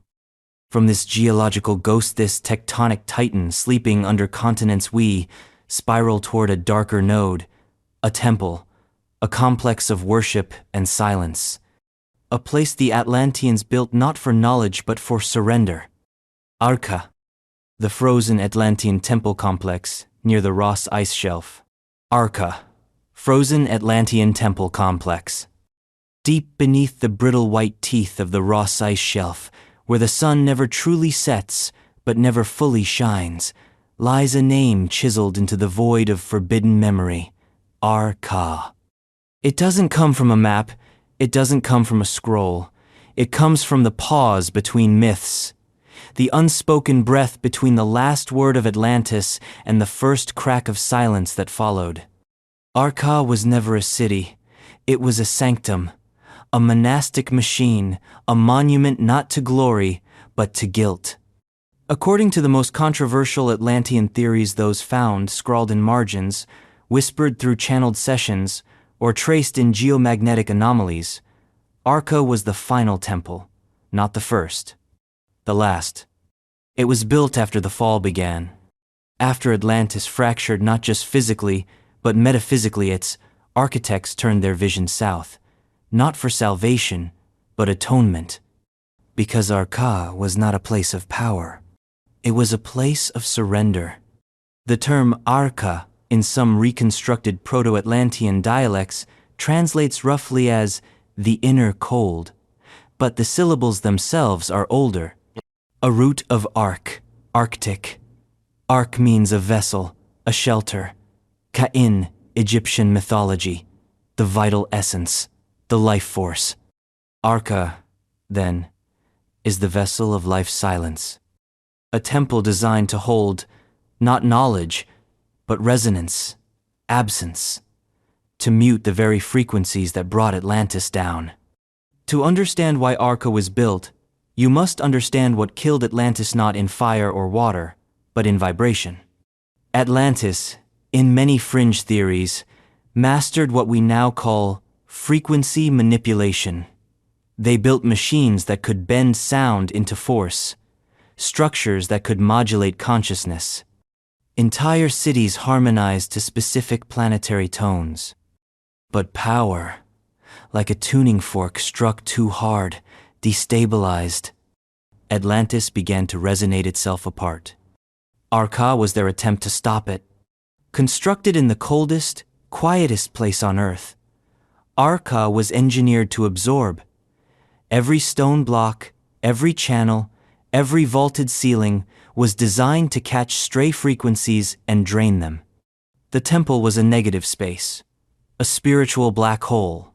No altars, no statues, just silence. Legend says the core of Arka held a device known only as the stillness engine, a machine that didn't generate energy but nullified it. It worked by mimicking the Earth's own vibrational hum, 7.83 Hz, the Schumann resonant sound, amplifying its damping fields until no artificial harmonic could survive. In essence, Arca was the Earth's mute button. When Atlantis began to fall, emissaries brought their last technologies to Arca not to protect them, but to disarm them. They dismantled weapons, harmonic amplifiers, memory vaults, and dropped them into the temple's sync chambers. It was a ritual, a burial of frequency. And then, they sealed it. With ice. Not natural ice, engineered ice. The outermost layer of Arca was composed of polarized water crystals magnetically aligned to reflect specific wavelengths. These weren't just frozen walls. They were vibrational mirrors. A barrier that bent sound itself. The only entrance? Locked not by doors. By pitch? It's said that to open Arca, one must hum the counter-frequency to the stillness engine. A sound no human throat can make. A sound that may not even exist anymore. Because the last people who knew it were buried inside. Or, worse became the sound. Some accounts suggest Arca wasn't just a temple. It was a vault for consciousness. The priests who entered didn't leave, not because they died, because they were absorbed, their minds tuned to the stillness engine. Their identities dissolved into vibrational code, frozen into the walls themselves. They became the silence, and the silence has held for millennia, until now. Recent seismographic anomalies near the Ross Ice Shelf have registered symmetrical pulses, not earthquakes, not glacier cracks, pings, regular, rhythmic, like a sonar system testing its surroundings. One pulse every 17 hours. No known ice formation does that. No natural process explains it. The pulses originate from 2.3 kilometers beneath the ice, in a region where satellite scans have picked up angular shadows, right angles, perfect 90-degree geometry. A complex of chambers buried beneath what should be shapeless white. Researchers went silent after the discovery. Literally. A 4-person survey team dispatched in 2014 vanished after their second transmission. Their last recorded words, "We hear nothing. It's so..." Then static. No remains were found. No signal since.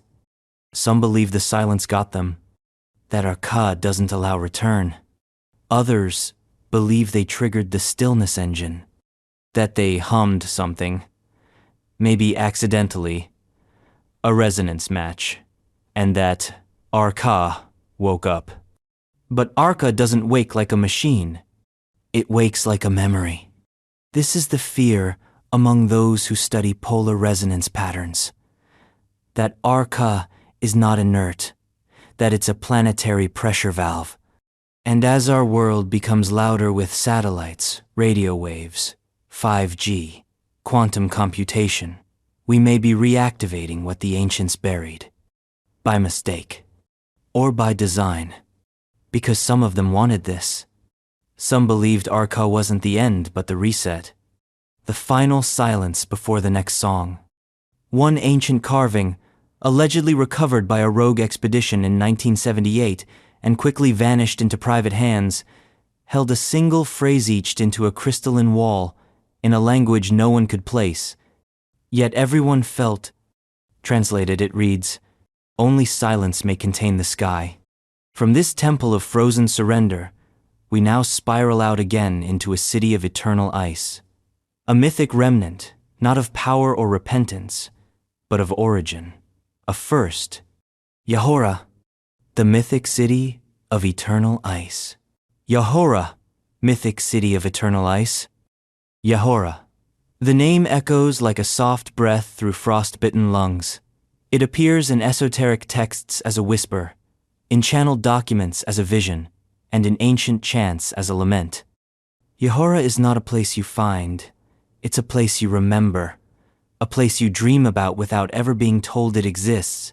A city not forged in time, but in memory, in ice. It is known by many names: the first cold, the crystal womb, the silent foundation. But Yahora, the oldest and most mysterious of these names, means only one thing in the forgotten tongue from which it came. Here, now, forever.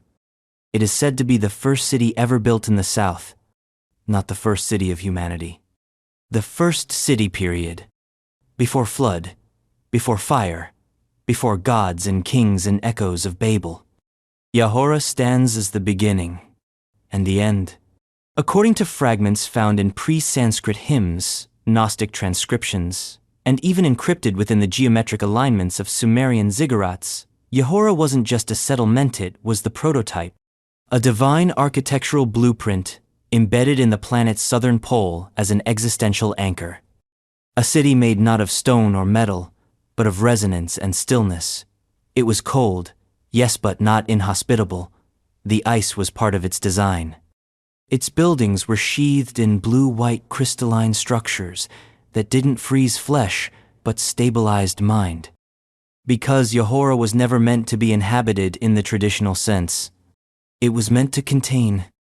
The myth speaks of a time when the Earth's magnetic poles were reversed, and Yahora was tropical, verdant, thriving. But it wasn't meant to last. The city's existence, its entire purpose, was to initiate the first freeze, a sacred glaciation. The world, they believed, had grown too loud. Creation had spiraled too far. Yahora was built to silence it.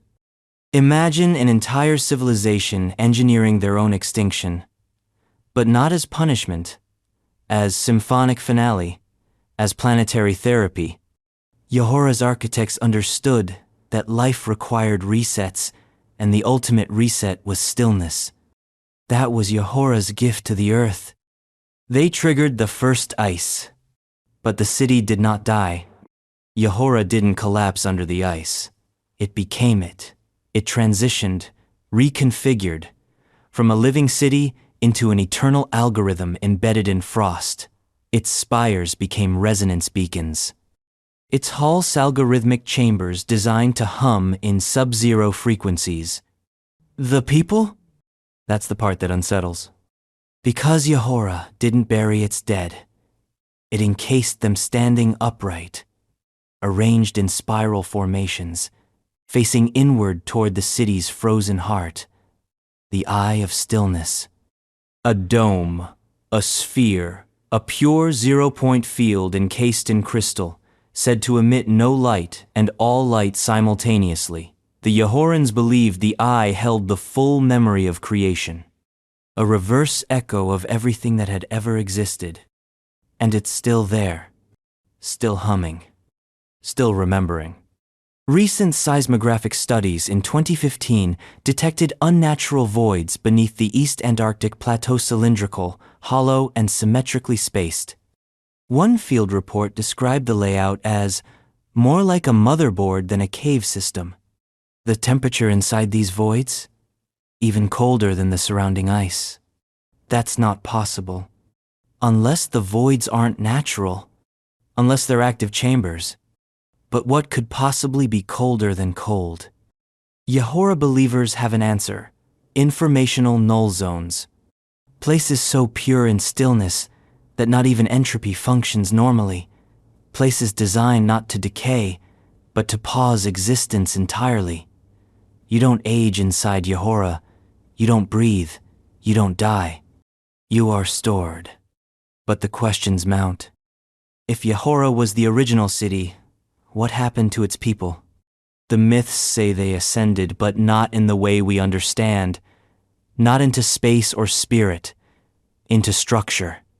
They willingly disassembled their biological forms and encoded themselves into crystalline matrices layered into Yahora's architecture. The city is its citizens. Each Spirian entity, each Chembera mind, each Passagia dream. And now, the freeze is failing. The ice melts, and Yahora begins to stir. It doesn't crack or collapse. It sings. Subsonic harmonics recorded in 2022 revealed a pattern beneath a specific stretch of Antarctic ice known for magnetic distortion, a pulsing rhythm, too ordered to be tectonic, too irregular to be mechanical. The waveform matches no known Earth-based signal, but it almost matches something else. The golden record sent with Voyager. One researcher noted, "It's like a return call, as if something's answering." But Yahora was never built for contact. It was built for silence. And the fear is this: when we uncover it, when we thaw those spires, when we open the eye of stillness, what will happen to us? Will we hear the song and forget who we are? Will we fall into the stillness and vanish? Or will we finally remember? There's one last piece. A carved circle found in an anomalous granite slab, recovered from an iceberg shelf in 1998. No writing, just a pattern, spirals within spirals, leading to a central dot. Infrared scans revealed something beneath the carving. Microscopic etchings. A code. Translated through speculative Yahoran syntax, it reads, "All that was began in ice. All that is ends in silence. Do not knock, the door remembers you. Yahora does not welcome visitors. Yahora waits." From the eternal freeze of primordial sentience, we now lurch toward madness, not memory, not silence, but theory twisted into conspiracy. A city built on the edge of known geography and reason. Next, Ice Wall Bastion. The Flat Earth Fringe variant. Ice Wall Bastion. Flat Earth Fringe variant. You don't have to believe in flat Earth to understand the seductive geometry of forbidden borders. The edge of the world, it's always been a story we tell ourselves. Sail too far, they used to say, and you'll fall off.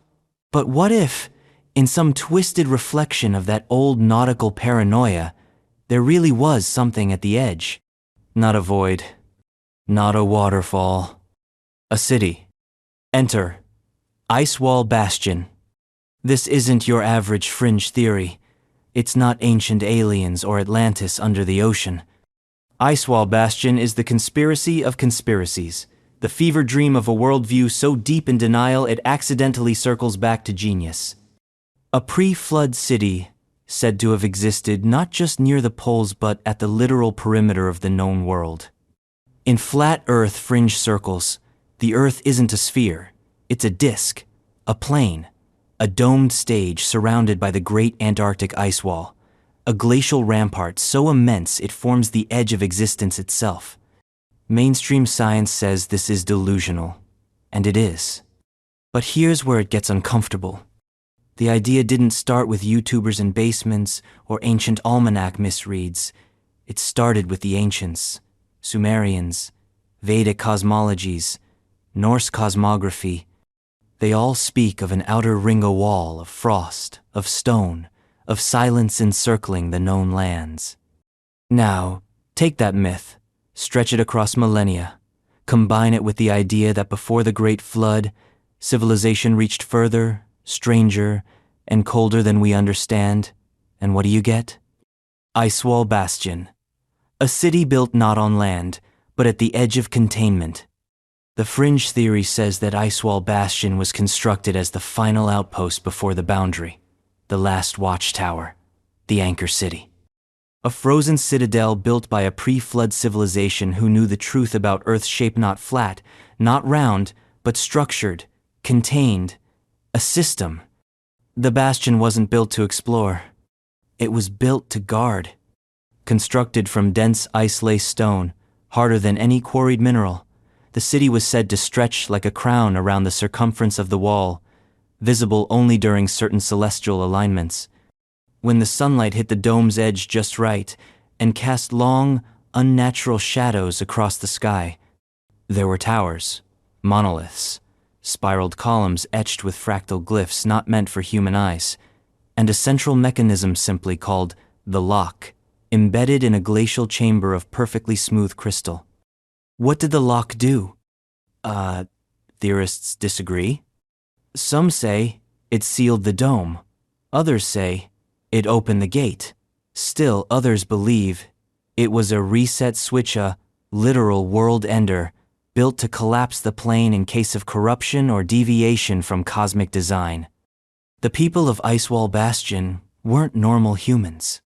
At least, not by today's standards. According to decoded esoteric diagrams, they were tall, pale, luminous, adapted to the cold, with dermal reflectors instead of pigmentation, their bones denser, their neural patterns faster. They spoke in chords instead of words. They didn't worship gods, they maintained them. Because the dome wasn't just physical, it was psychic. Icewall Bastion functioned as the stabilization node of the world's upper harmonics. Its towers weren't just centrious, they were resonators, recalibrating the sky to keep the fabric of the dome intact. Think of it as a frequency firewall. The Great Flood didn't destroy them. It buried them in relevance. When the waters rose and the dome's interface cracked, the bastion sealed itself. The lock turned, the towers collapsed inward. And the entire city, once perched at the edge of the world, slid beneath a tidal wave of consciousness decay, and was forgotten. Almost. A few records slipped through. Norse myth speaks of Jotunheim, the land of frost giants beyond the known realms. In Vedic literature, there's Shvetadvipa, the white island at the edge of the ocean. Even Mesoamerican glyphs reference the Wall of Eternal Day, where sun and ice meet in perfect stillness.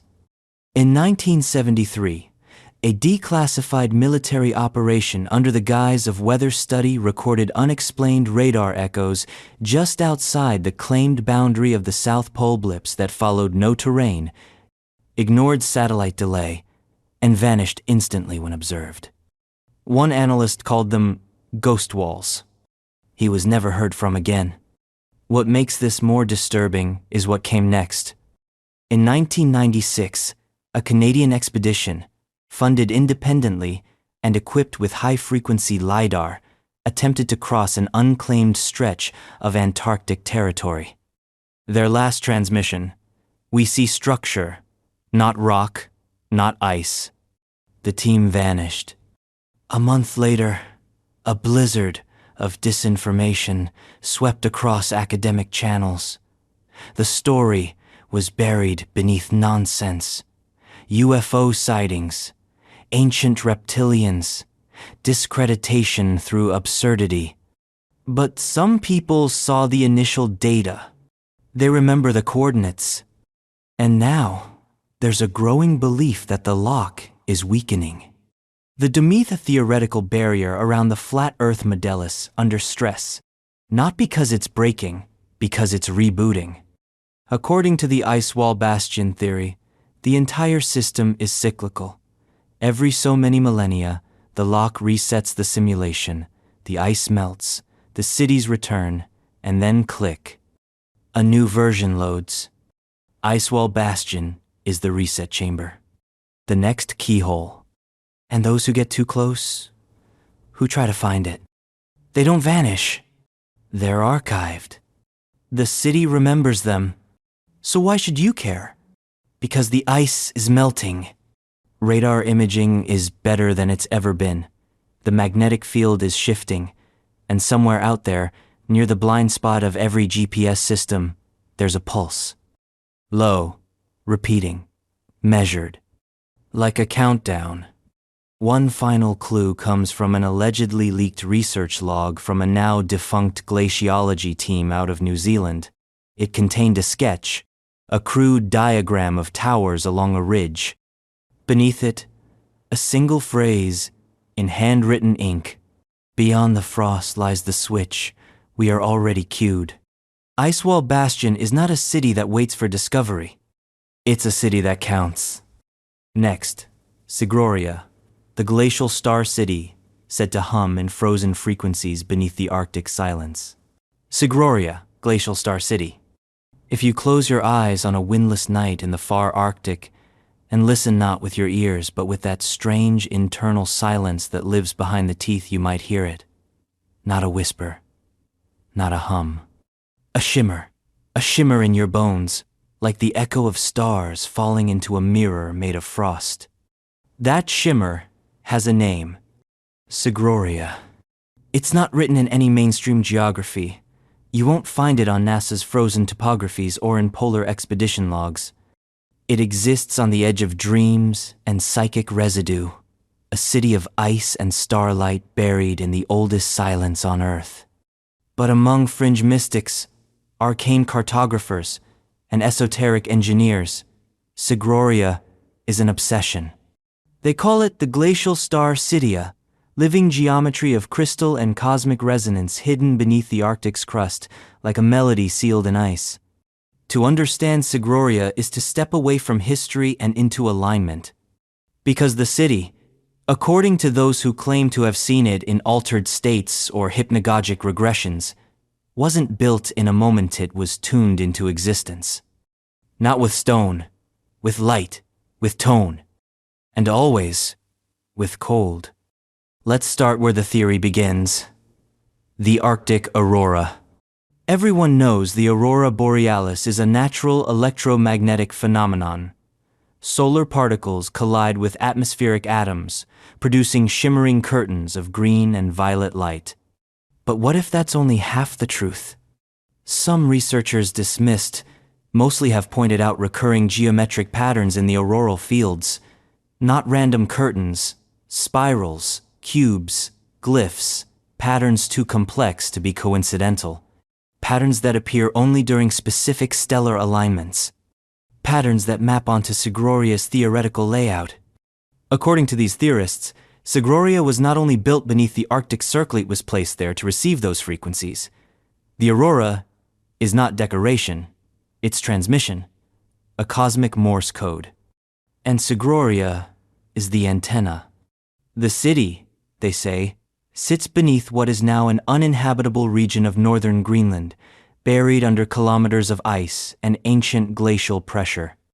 Its structure's crystalline towers, arranged in radiant fractal patterns, composed not of natural ice, but a synthetic form of hyperstructured hydrogen lattice.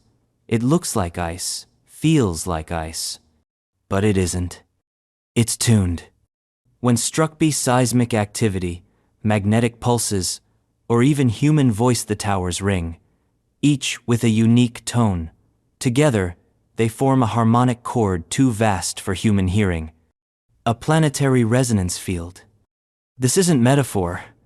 Sigoria, by all serious accounts in this fringe lore, is a sound city, a megastructure that processes cosmic frequencies and harmonizes them into Earth's field. It doesn't generate power, it calibrates being. This is where things go from esoteric to deeply strange.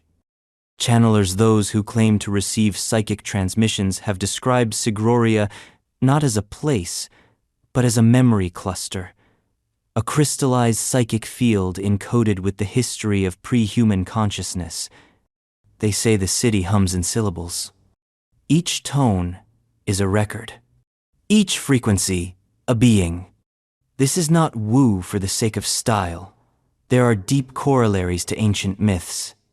In certain pre-Vedic hymns, there are mentions of the star-tuned ones, entities of light, who descended into Earth's poles to sleep beneath the frost, their minds locked into the Earth grid until the celestial balance returned. In Sigoria theory, that wasn't allegory. It was architecture. The beings never left. They became the city. And the city, in return, became a tuning fork for their reawakening. There's more.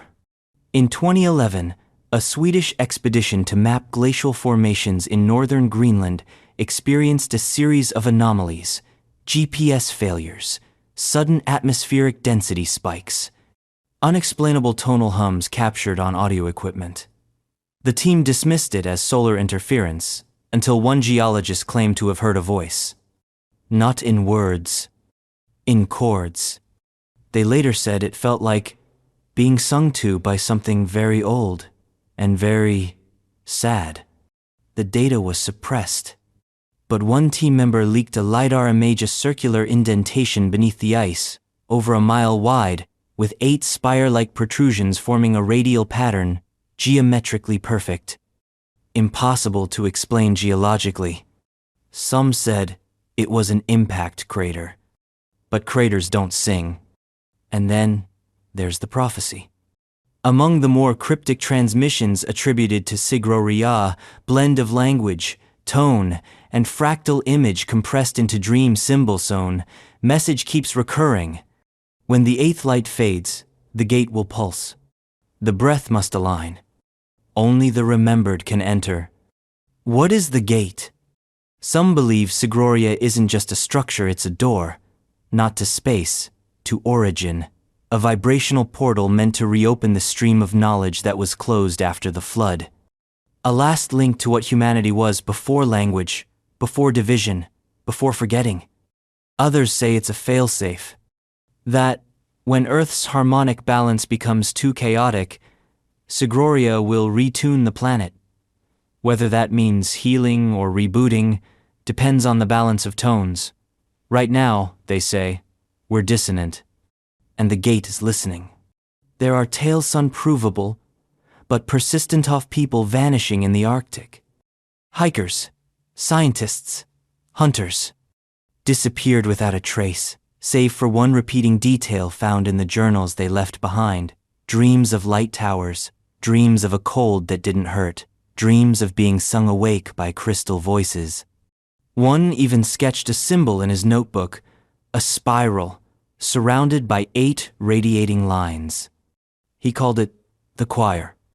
Sigoria, then, is not just a city. It's a choir. A star choir, frozen into Earth's skull, waiting for the planet to remember the song. And as ice thins and frequencies rise, we may soon hear that song again. But will it be a welcome? Or a warning? From this chorus of frozen harmonics and dream-encoded cities, we plunge downward into something darker, denser, earthbound. Zeura, the pre-Diluvian moon cult settlement. Zeura, pre-Diluvian moon cult settlement. Some cities are lost to water, others to fire. But Zeura was lost to cycles. It wasn't buried, it was phased out, tuned down like a radio dial until it vanished beneath the static of time. This was no ordinary settlement. This was a sanctuary hidden in the Arctic's deepest vaults. Not for shelter, but for study. The subject? The moon. And not just in a poetic, lunar calendar kind of way. Zeura was built by a civilization that didn't worship the moon. They listened to it. The Cimmerians were, if anything, lunar engineers per flood researchers who believed the moon was not a rock, but a resonator, a celestial conductor. Not a satellite, but a tuning fork hanging in the sky, subtly altering time, water, thought. And they wanted to decode it. Zeura was constructed deep beneath what is now the Arctic shelf, inside a hollowed-out glacial cavern with ceilings 50 meters high and walls polished into mirror-smooth plains of crystalline ice. These weren't just architectural flourishes, they were instruments. The entire city was an observatory, not of optics, but of vibration. At its core stood the Echo Chambera dome of unknown material, something like stone but laced with silver-like filaments. It was perfectly hemispherical and aligned not with Earth's magnetic poles, but with the orbital drift of the moon. Every 28 days, as the full moon crested the Arctic horizon, a harmonic chord would pulse through the city, activating the chamber. This was not ritual. This was calibration. The Cimmerians believed that the moon emitted a low-frequency tone, only detectable in specific parts of the Arctic regions where Earth's geomagnetic shields weakened, and the lunar tone could slip through. The echo chamber would catch this tone, amplify it, and redirect it into what they called the breath. The breath was their central doctrine, idea that reality itself pulsed in lunar rhythm, that thought, emotion, and weather were all expressions of a greater planetary inhale-exhale cycle governed by the moon's pull. They didn't just meditate to the moon. They breathed with it.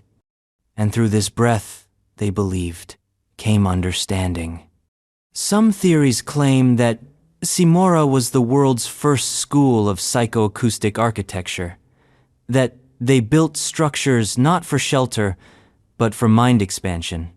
Rooms that amplified memory, sharpened intuition, or dissolved ego simply by their shape and alignment with lunar light. Think of it as neural feng shui practiced at a scale and sophistication we can't replicate today. But then something changed. The moon shifted. Not visibly, not astronomically, energetically. The tone warped. The cycle stuttered.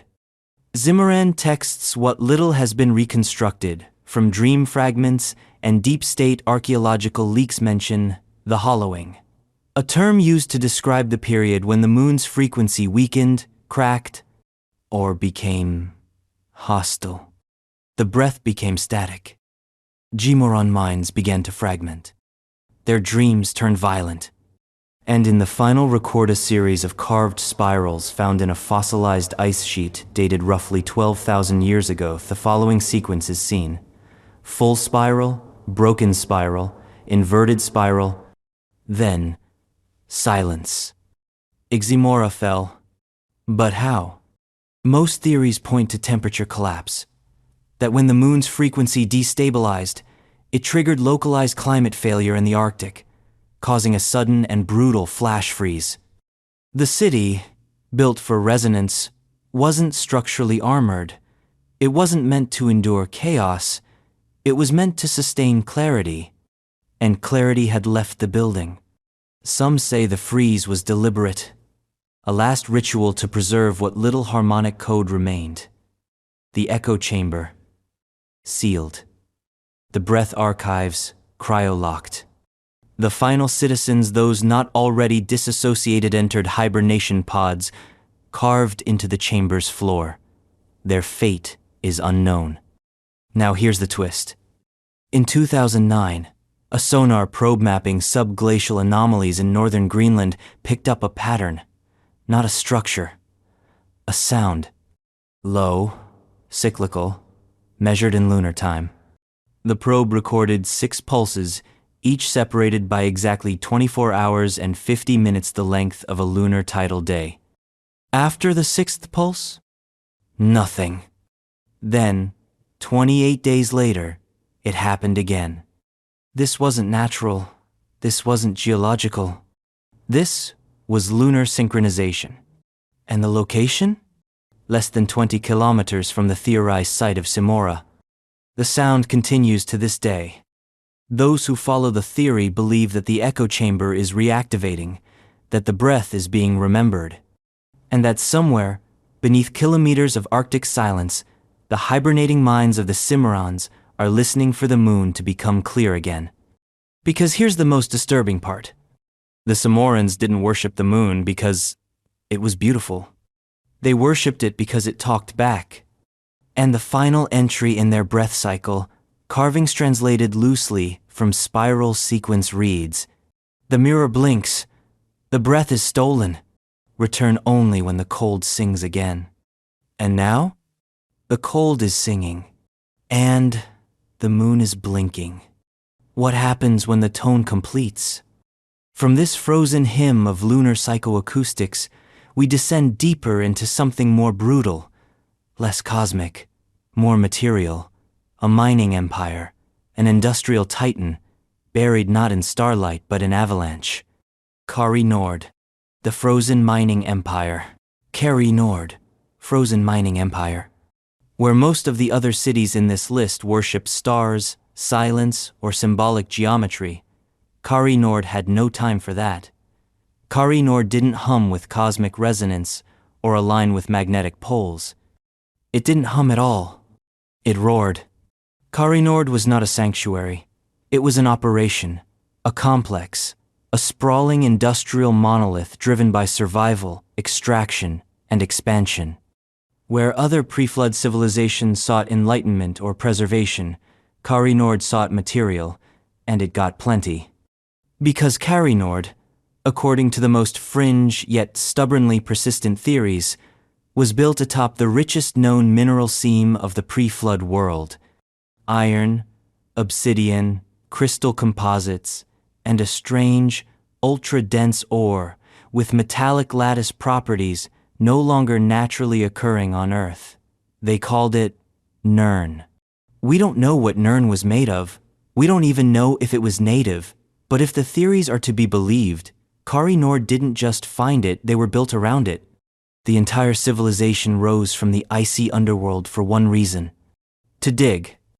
Not just holes, not just shafts, cathedrals of machinery, rigs the size of stadiums, conveyor belts that wound through glaciers like arteries. The landscape wasn't changed by Cryanovam, was devoured. But who were they? Unlike the cerebral architects of Zamora or the mystics of Yahora, Cryanovam was built and run by pragmatists, survivors, engineers, some even say slaves. Fringe historians speculate that Cryanovam may have been a client state of Atlantis zone of its outposts tasked with supplying raw material to fuel the broader Atlantean energy grid.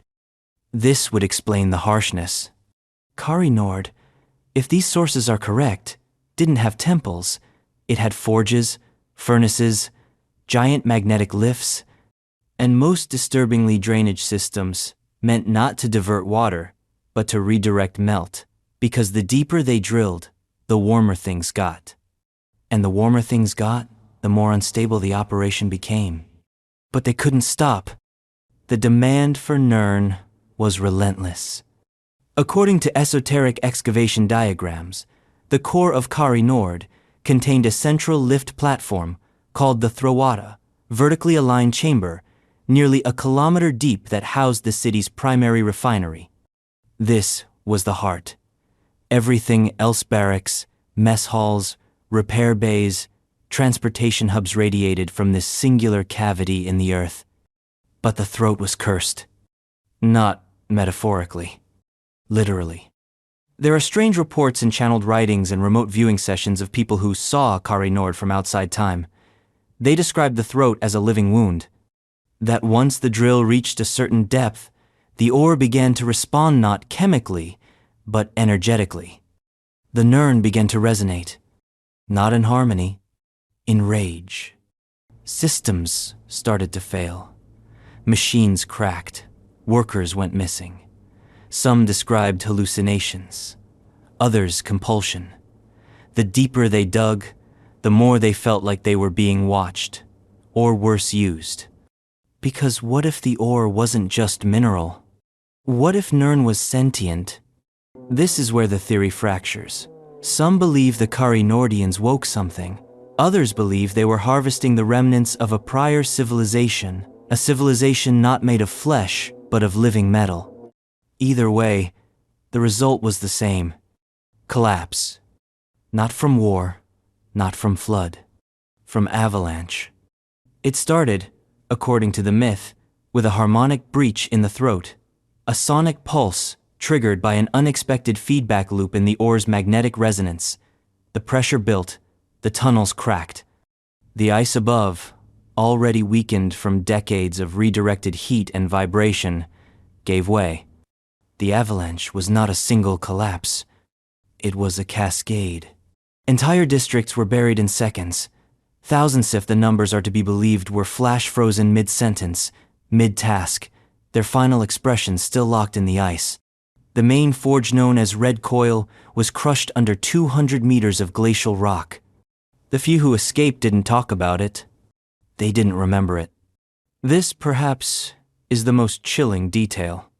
According to those same fringe remote viewers, exposure to the throat's resonance caused memory bleed, not just hallucination, erasure. A neural whiteout effect caused by contact with the ore's wrath. Survivors came back brain dead, or worse, speaking in voices that weren't theirs. The site was sealed, or rather, forgotten, until now. In 2017, an anonymous Russian scientific report leaked. Then Scrub claimed that thermal scans in the Arctic Circle picked up abnormal heat pockets in an area previously thought to be geologically inert. A single spike, deeper than any known magma chamber. When overlaid on old glacial maps, the spike aligned almost perfectly with the theorized location of Nord. Worse? It's getting hotter. Some theorists believe that the throat is active again. That either the ore is heating up or something below it is trying to get out. The idea is absurd. Until you realize that Nord's main shaft, was never found. All that remains are rumors, a few glacial voids, the occasional sonar hiccup, and the memory of a sound recorded once, in 1963, by a Soviet sub-ice sonar station. A sound they couldn't identify. A grinding tone, followed by a deep, rhythmic pulse. It lasted 6 minutes. They called it the breathing mine. One final note. In 2021, a research drone mapping a collapsed ice cave near the purported site of Nord returned a single frame of video before losing signal. It showed what appeared to be a chamber, angular walls, embedded piping, symbols etched into metal. One symbol in particular stood out. A circle. Inside it, a spiral. Inside that, a human faces screaming. From the smog and clang of this frost-bound industrial tomb, we descend even further into water, into worship, into the abyssal hymns of a city not carved, but offered. Uldagon, the ancient worship city of the deep. Uldagon, ancient worship city of the deep. There are cities you remember, and then there are cities that remember you. Uldagon is the latter. A name like a gurgled prayer, a syllable spat from the throat of something that doesn't quite speak in human terms. The theories surrounding Uldagon don't emerge from stone tablets or historical records. They seep, like seawater, from dreams, from myths, from cracks in the memory of the world itself. Uldagon is the lost city of abyssal worship. Not just underwater, not merely sunken. Born of the water, they say. Raised not from soil or mountain, but summoned, called into being from brine and belief, by a civilization that didn't just venerate the sea. They married it. This city wasn't Atlantis. It wasn't Lemuria. It was older, more elemental. According to deep-cut fringe theories whispered across oceans of occult forums and decoded from Lovecraftian myth hybrids, Uldagon predates the flood by cycles, not years, not centuries, epochs. A city founded in anticipation. Of what? The return. Not of gods, but of the deep. The Dagon myth garbled through generations as the half-man, half-fish god of the Philistinesis, in these circles, a corruption of something far older. Something that never had a name, just pressure, just hunger, just endless blue. The deep ones, as they're sometimes called in fiction and fevered confession, weren't monsters. They were instructors. They came when the world was young and told a small fringe group of land-dwelling proto-humans that the real power of Earth wasn't fire or sky. It was depth. These people followed. And in following, they built Uldagon. No iron, no gold, no sun-kissed marble. Uldagon was coral and bone, basalt and void. Its spires curled upward like tentacles. Its streets were labyrinths of soft angles and moist stone. It wasn't designed to impress the eye, it was meant to train the ear, to echo with song. Because everything in Uldagon sang. Not music. Tide. Each building was built to harmonize with the tides, not just to withstand them, but to vibrate with them. The ocean's pulse became the city's language. Walls wept, salt. Floors breathed. Doorways throbbed slightly in your peripheral vision. You didn't live in Uldagon. You adjusted to it. But it wasn't only architecture. The citizens of Uldagon, the deep faithful, weren't passive worshippers. They practiced bodily modification, ritual immersion, cranial elongation, gill formation. They believed the human form was incomplete, a prototype too weak for the coming change. The change being immersion. Not just of the body, of the world. Dagon's purpose, according to its apocalyptic scriptures, was to prepare the surface for the day the deep would reclaim its place, the day the sea would rise not in wrath, but in correction. This is what modern mystics call the return tide. And Dagon was the gate. Now, most stories of the city agree on this. It didn't die. It left, right before the great flood swept across the continents, before Atlantis cracked, before the northern ice sheets thundered into the sea. Old Dagon sank of its own accord, a voluntary submergence. Why? Because its function was complete. Its citizens had been chosen, their forms modified, their thoughts aligned, their breath replaced by tide. They didn't drown, they descended. Through a spiraling shaft called the Maw, a tunnel lined with soft, pulsating walls that led downward, endlessly, into the thermal black of Earth's underwater trench systems. There are rumors. Sonar pings caught by military vessels patrolling the Antarctic coasts. Unexplained rhythmic pulses that echo like biological sonar, but too regular, too vast, as if something enormous is still singing beneath the plate. Singing back. In 2002, a deep-sea expedition near the Scotia Sea reported a seafloor anomalia, perfect circle of raised coral-like stone structures extending over a kilometer in diameter. They dubbed it the Crown. But what chilled the researchers was this: the coral was warm, alive, and it vibrated. Some described the sensation of nausea, vertigo, emotional bleed. One diver claimed to hear a voice in his helmet, a low, reverberating syllable, "Gone, gone, gone," before blacking out. He returned to the surface, bleeding from his ears. The samples taken from the Crown were confiscated, the data lost, but one photograph survived, blurred, color inverted, but unmistakable. A symbol etched into the coral's inner ring, a spiral with an eye. Uldagon. The fear among certain fringe theorists is not that the city remains active, but that it's calling, broadcasting, luring back the lost, because once you hear the tide, they say, you never stop hearing it. And the tide is rising. There's a ritual mentioned in the fragmentary book of the Salt Quira Codex, allegedly derived from pre-flood whisper myths. It's called the Cradle Surrender. The final line reads, "Lay your lungs at the base of the gate. Bleed the sun, inhale the blue. When the eye opens, return." What does it mean? No one knows. Or perhaps everyone does, and they just haven't admitted it yet. Dagon, if it truly existed, was not destroyed. It was stored, waiting for the atmosphere to change, for the temperature to rise, for the melt to bring it closer to the surface again. And now, with glaciers cracking, sea levels surging, and sonar maps revealing more strange geometries every year, the worship city might rise again.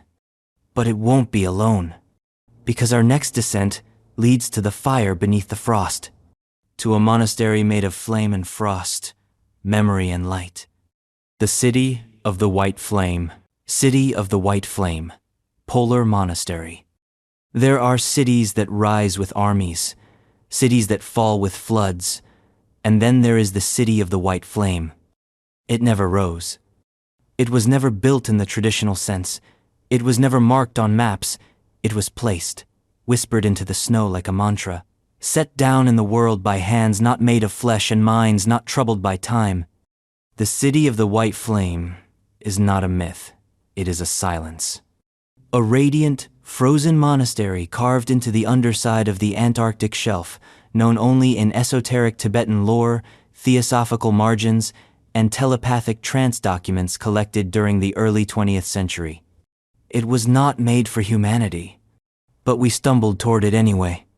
The earliest known mention of this city comes from a 1927 journal by a British occultist explorer who had traveled into the mountains of Tibet seeking the Southern Gate. He claimed that during a high-altitude ceremony, the monks described a city hidden in the far south, a place of eternal cold, where flame burned without fuel and thought could survive without body. They called it Jiwa Dronma, the flame of peace. But among themselves, in whispers, they called it by its true name, Thanka Shad, the city of the white flame. It was said to be the last refuge before the flood, not from water, from forgetting. Let's rewind. Before the flood, before the crust shifted and the sky cracked, there was war, not between nations, between memories, between versions of reality competing for space in a collapsing vibrational field. The earth was not just warming or quaking, it was remembering too much. And so the monks, some human, some not, took action. They built a monastery unlike any other, a memory vault. Not one of stone and scrolls, but of resonance. The city of the white flame was created to preserve consciousness through catastrophe, not facts, not books, states of mind, ways of being. Modes of thought that predated language, history, even biology. It was structured in layers. The outer ring, 33 vaults, each designed to house a different frequency of awareness. Think of them as psychic sanctuaries, places where a single emotion or clarity could be stored, not as metaphor, but as literal architectural vibration. The inner sanctum, a single flame, not fire. Something else? The white flame burned cold. Its light didn't illuminate matter, it illuminated memory. The monks described it as the stillness that moves. It had no fuel source. It was consciousness, compressed into light, ignited by intention, sustained by stillness. And it's still burning. Or at least, that's what they say. In 1959, during Operation Highjump's post-mission debriefs mostly buried under piles of Cold War disinformation, there was a single line buried in a psychological evaluation. Subject reported dreaming of radiant city beneath ice. Flame spoke, claimed to remember him. This would be meaningless, except that in 2003, a climatology team measuring ice core isotopes in Queen Maud Land discovered an unexplained thermal anomaly, an ovoid pocket of heat nestled deep in the bedrock. It wasn't geological, it wasn't volcanic. It was warm, perfectly 37 degrees Celsius. Body temperature. They weren't allowed to drill. Within weeks, their permits were revoked, their data reclassified. But the map was marked. And from that moment, theories began to circulate that the city of the white flame was awakening. Or rather, recalibrating. The monks had not perished. Their bodies had dissolved, yes, but their intentions remained. Stored, frozen, shielded, until now. Because here's the terrifying twist. The white flame was not just a preservation system. It was a trigger. A psychic beacon designed to reactivate when Earth's vibrational field passed a certain threshold. That is when global consciousness became too unstable, too splintered. When the dream of the world began to fall apart. The flame does not choose sides. It remembers. And remembering, in this context, is dangerous. Because to remember what we were before the flood is to realize that we are not built for separation, that our languages, our borders, our identities are recent mistakes in an old song. The flame burns not to reveal, but to unmake. And what happens when it's uncovered? When the ice recedes? When the heat core melts?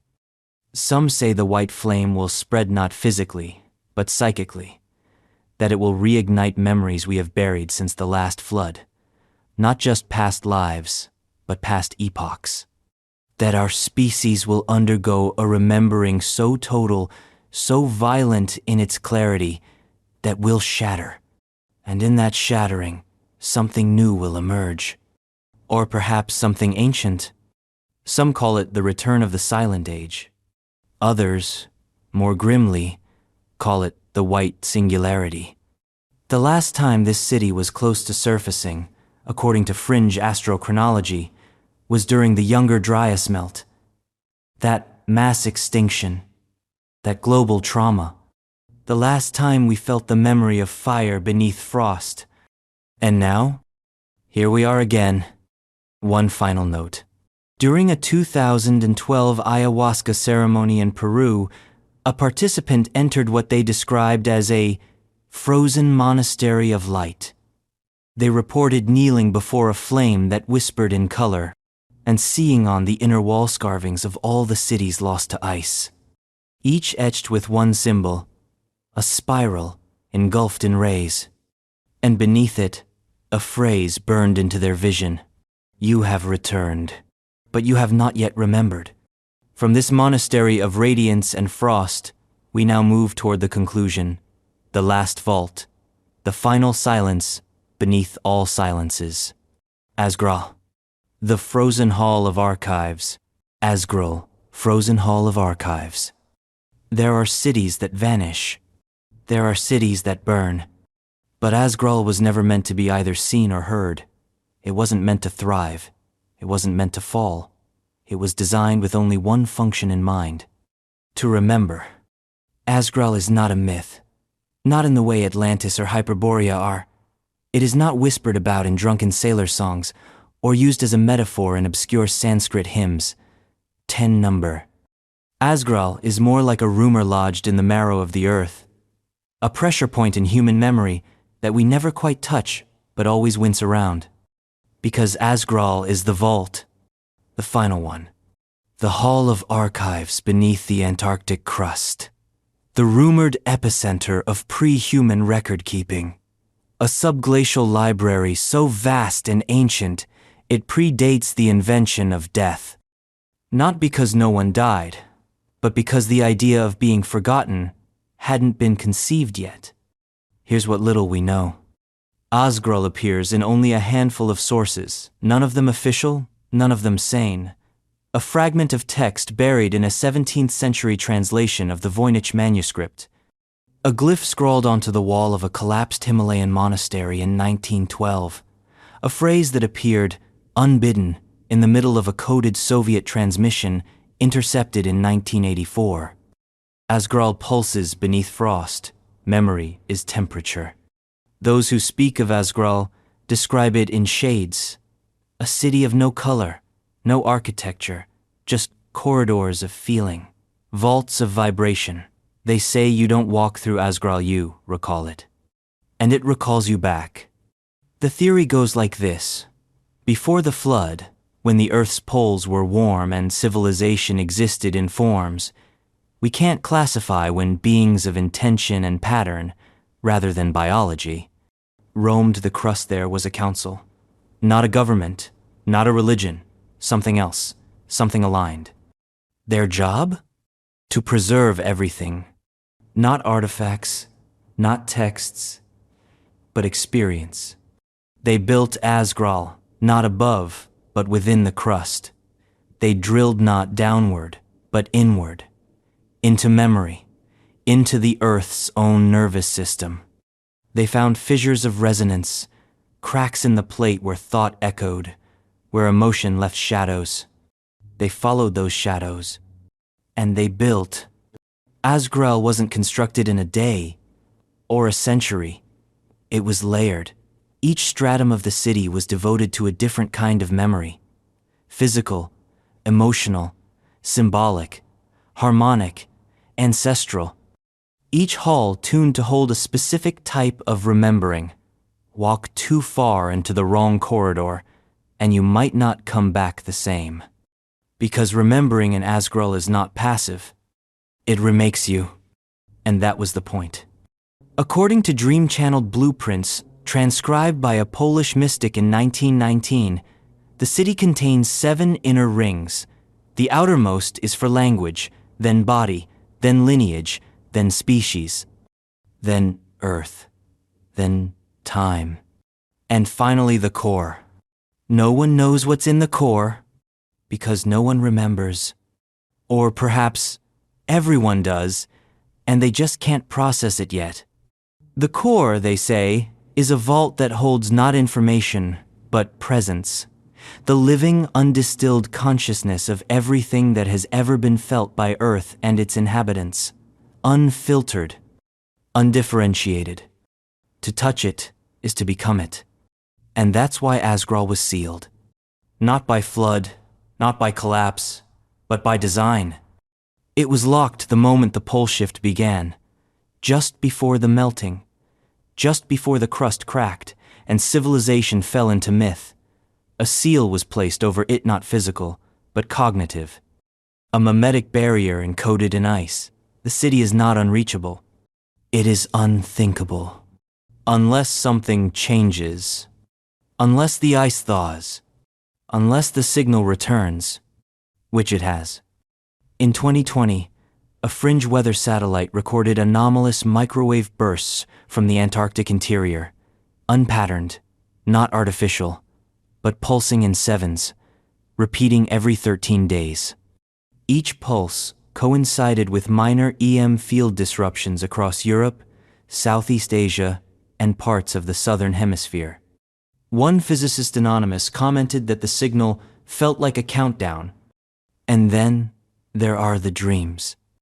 Unrelated individuals across the globe began reporting the same vision. A tunnel of frost, a city with no walls, a pulse beneath their feet. They described hearing words they couldn't remember, speaking languages they had never learned, feeling thoughts that weren't theirs. This is the Asgral effect. Not fiction. Not prophecy. Leakage. Asgral, it seems, is beginning to thaw. And here's where it gets darker. Some believe that Asgral's purpose was not just to archive memory, but to protect us from it. That the full weight of history, the raw psychic inertia of everything we've ever been, is too much for the current human mind. That we were rebooted, wiped, reset. The flood didn't kill our ancestors. It saved them. By forgetting. And now? Now we are drifting too close. The frequency barrier is thinning. The Earth is warming. And Asgral is waking up. Not in pieces, but all at once.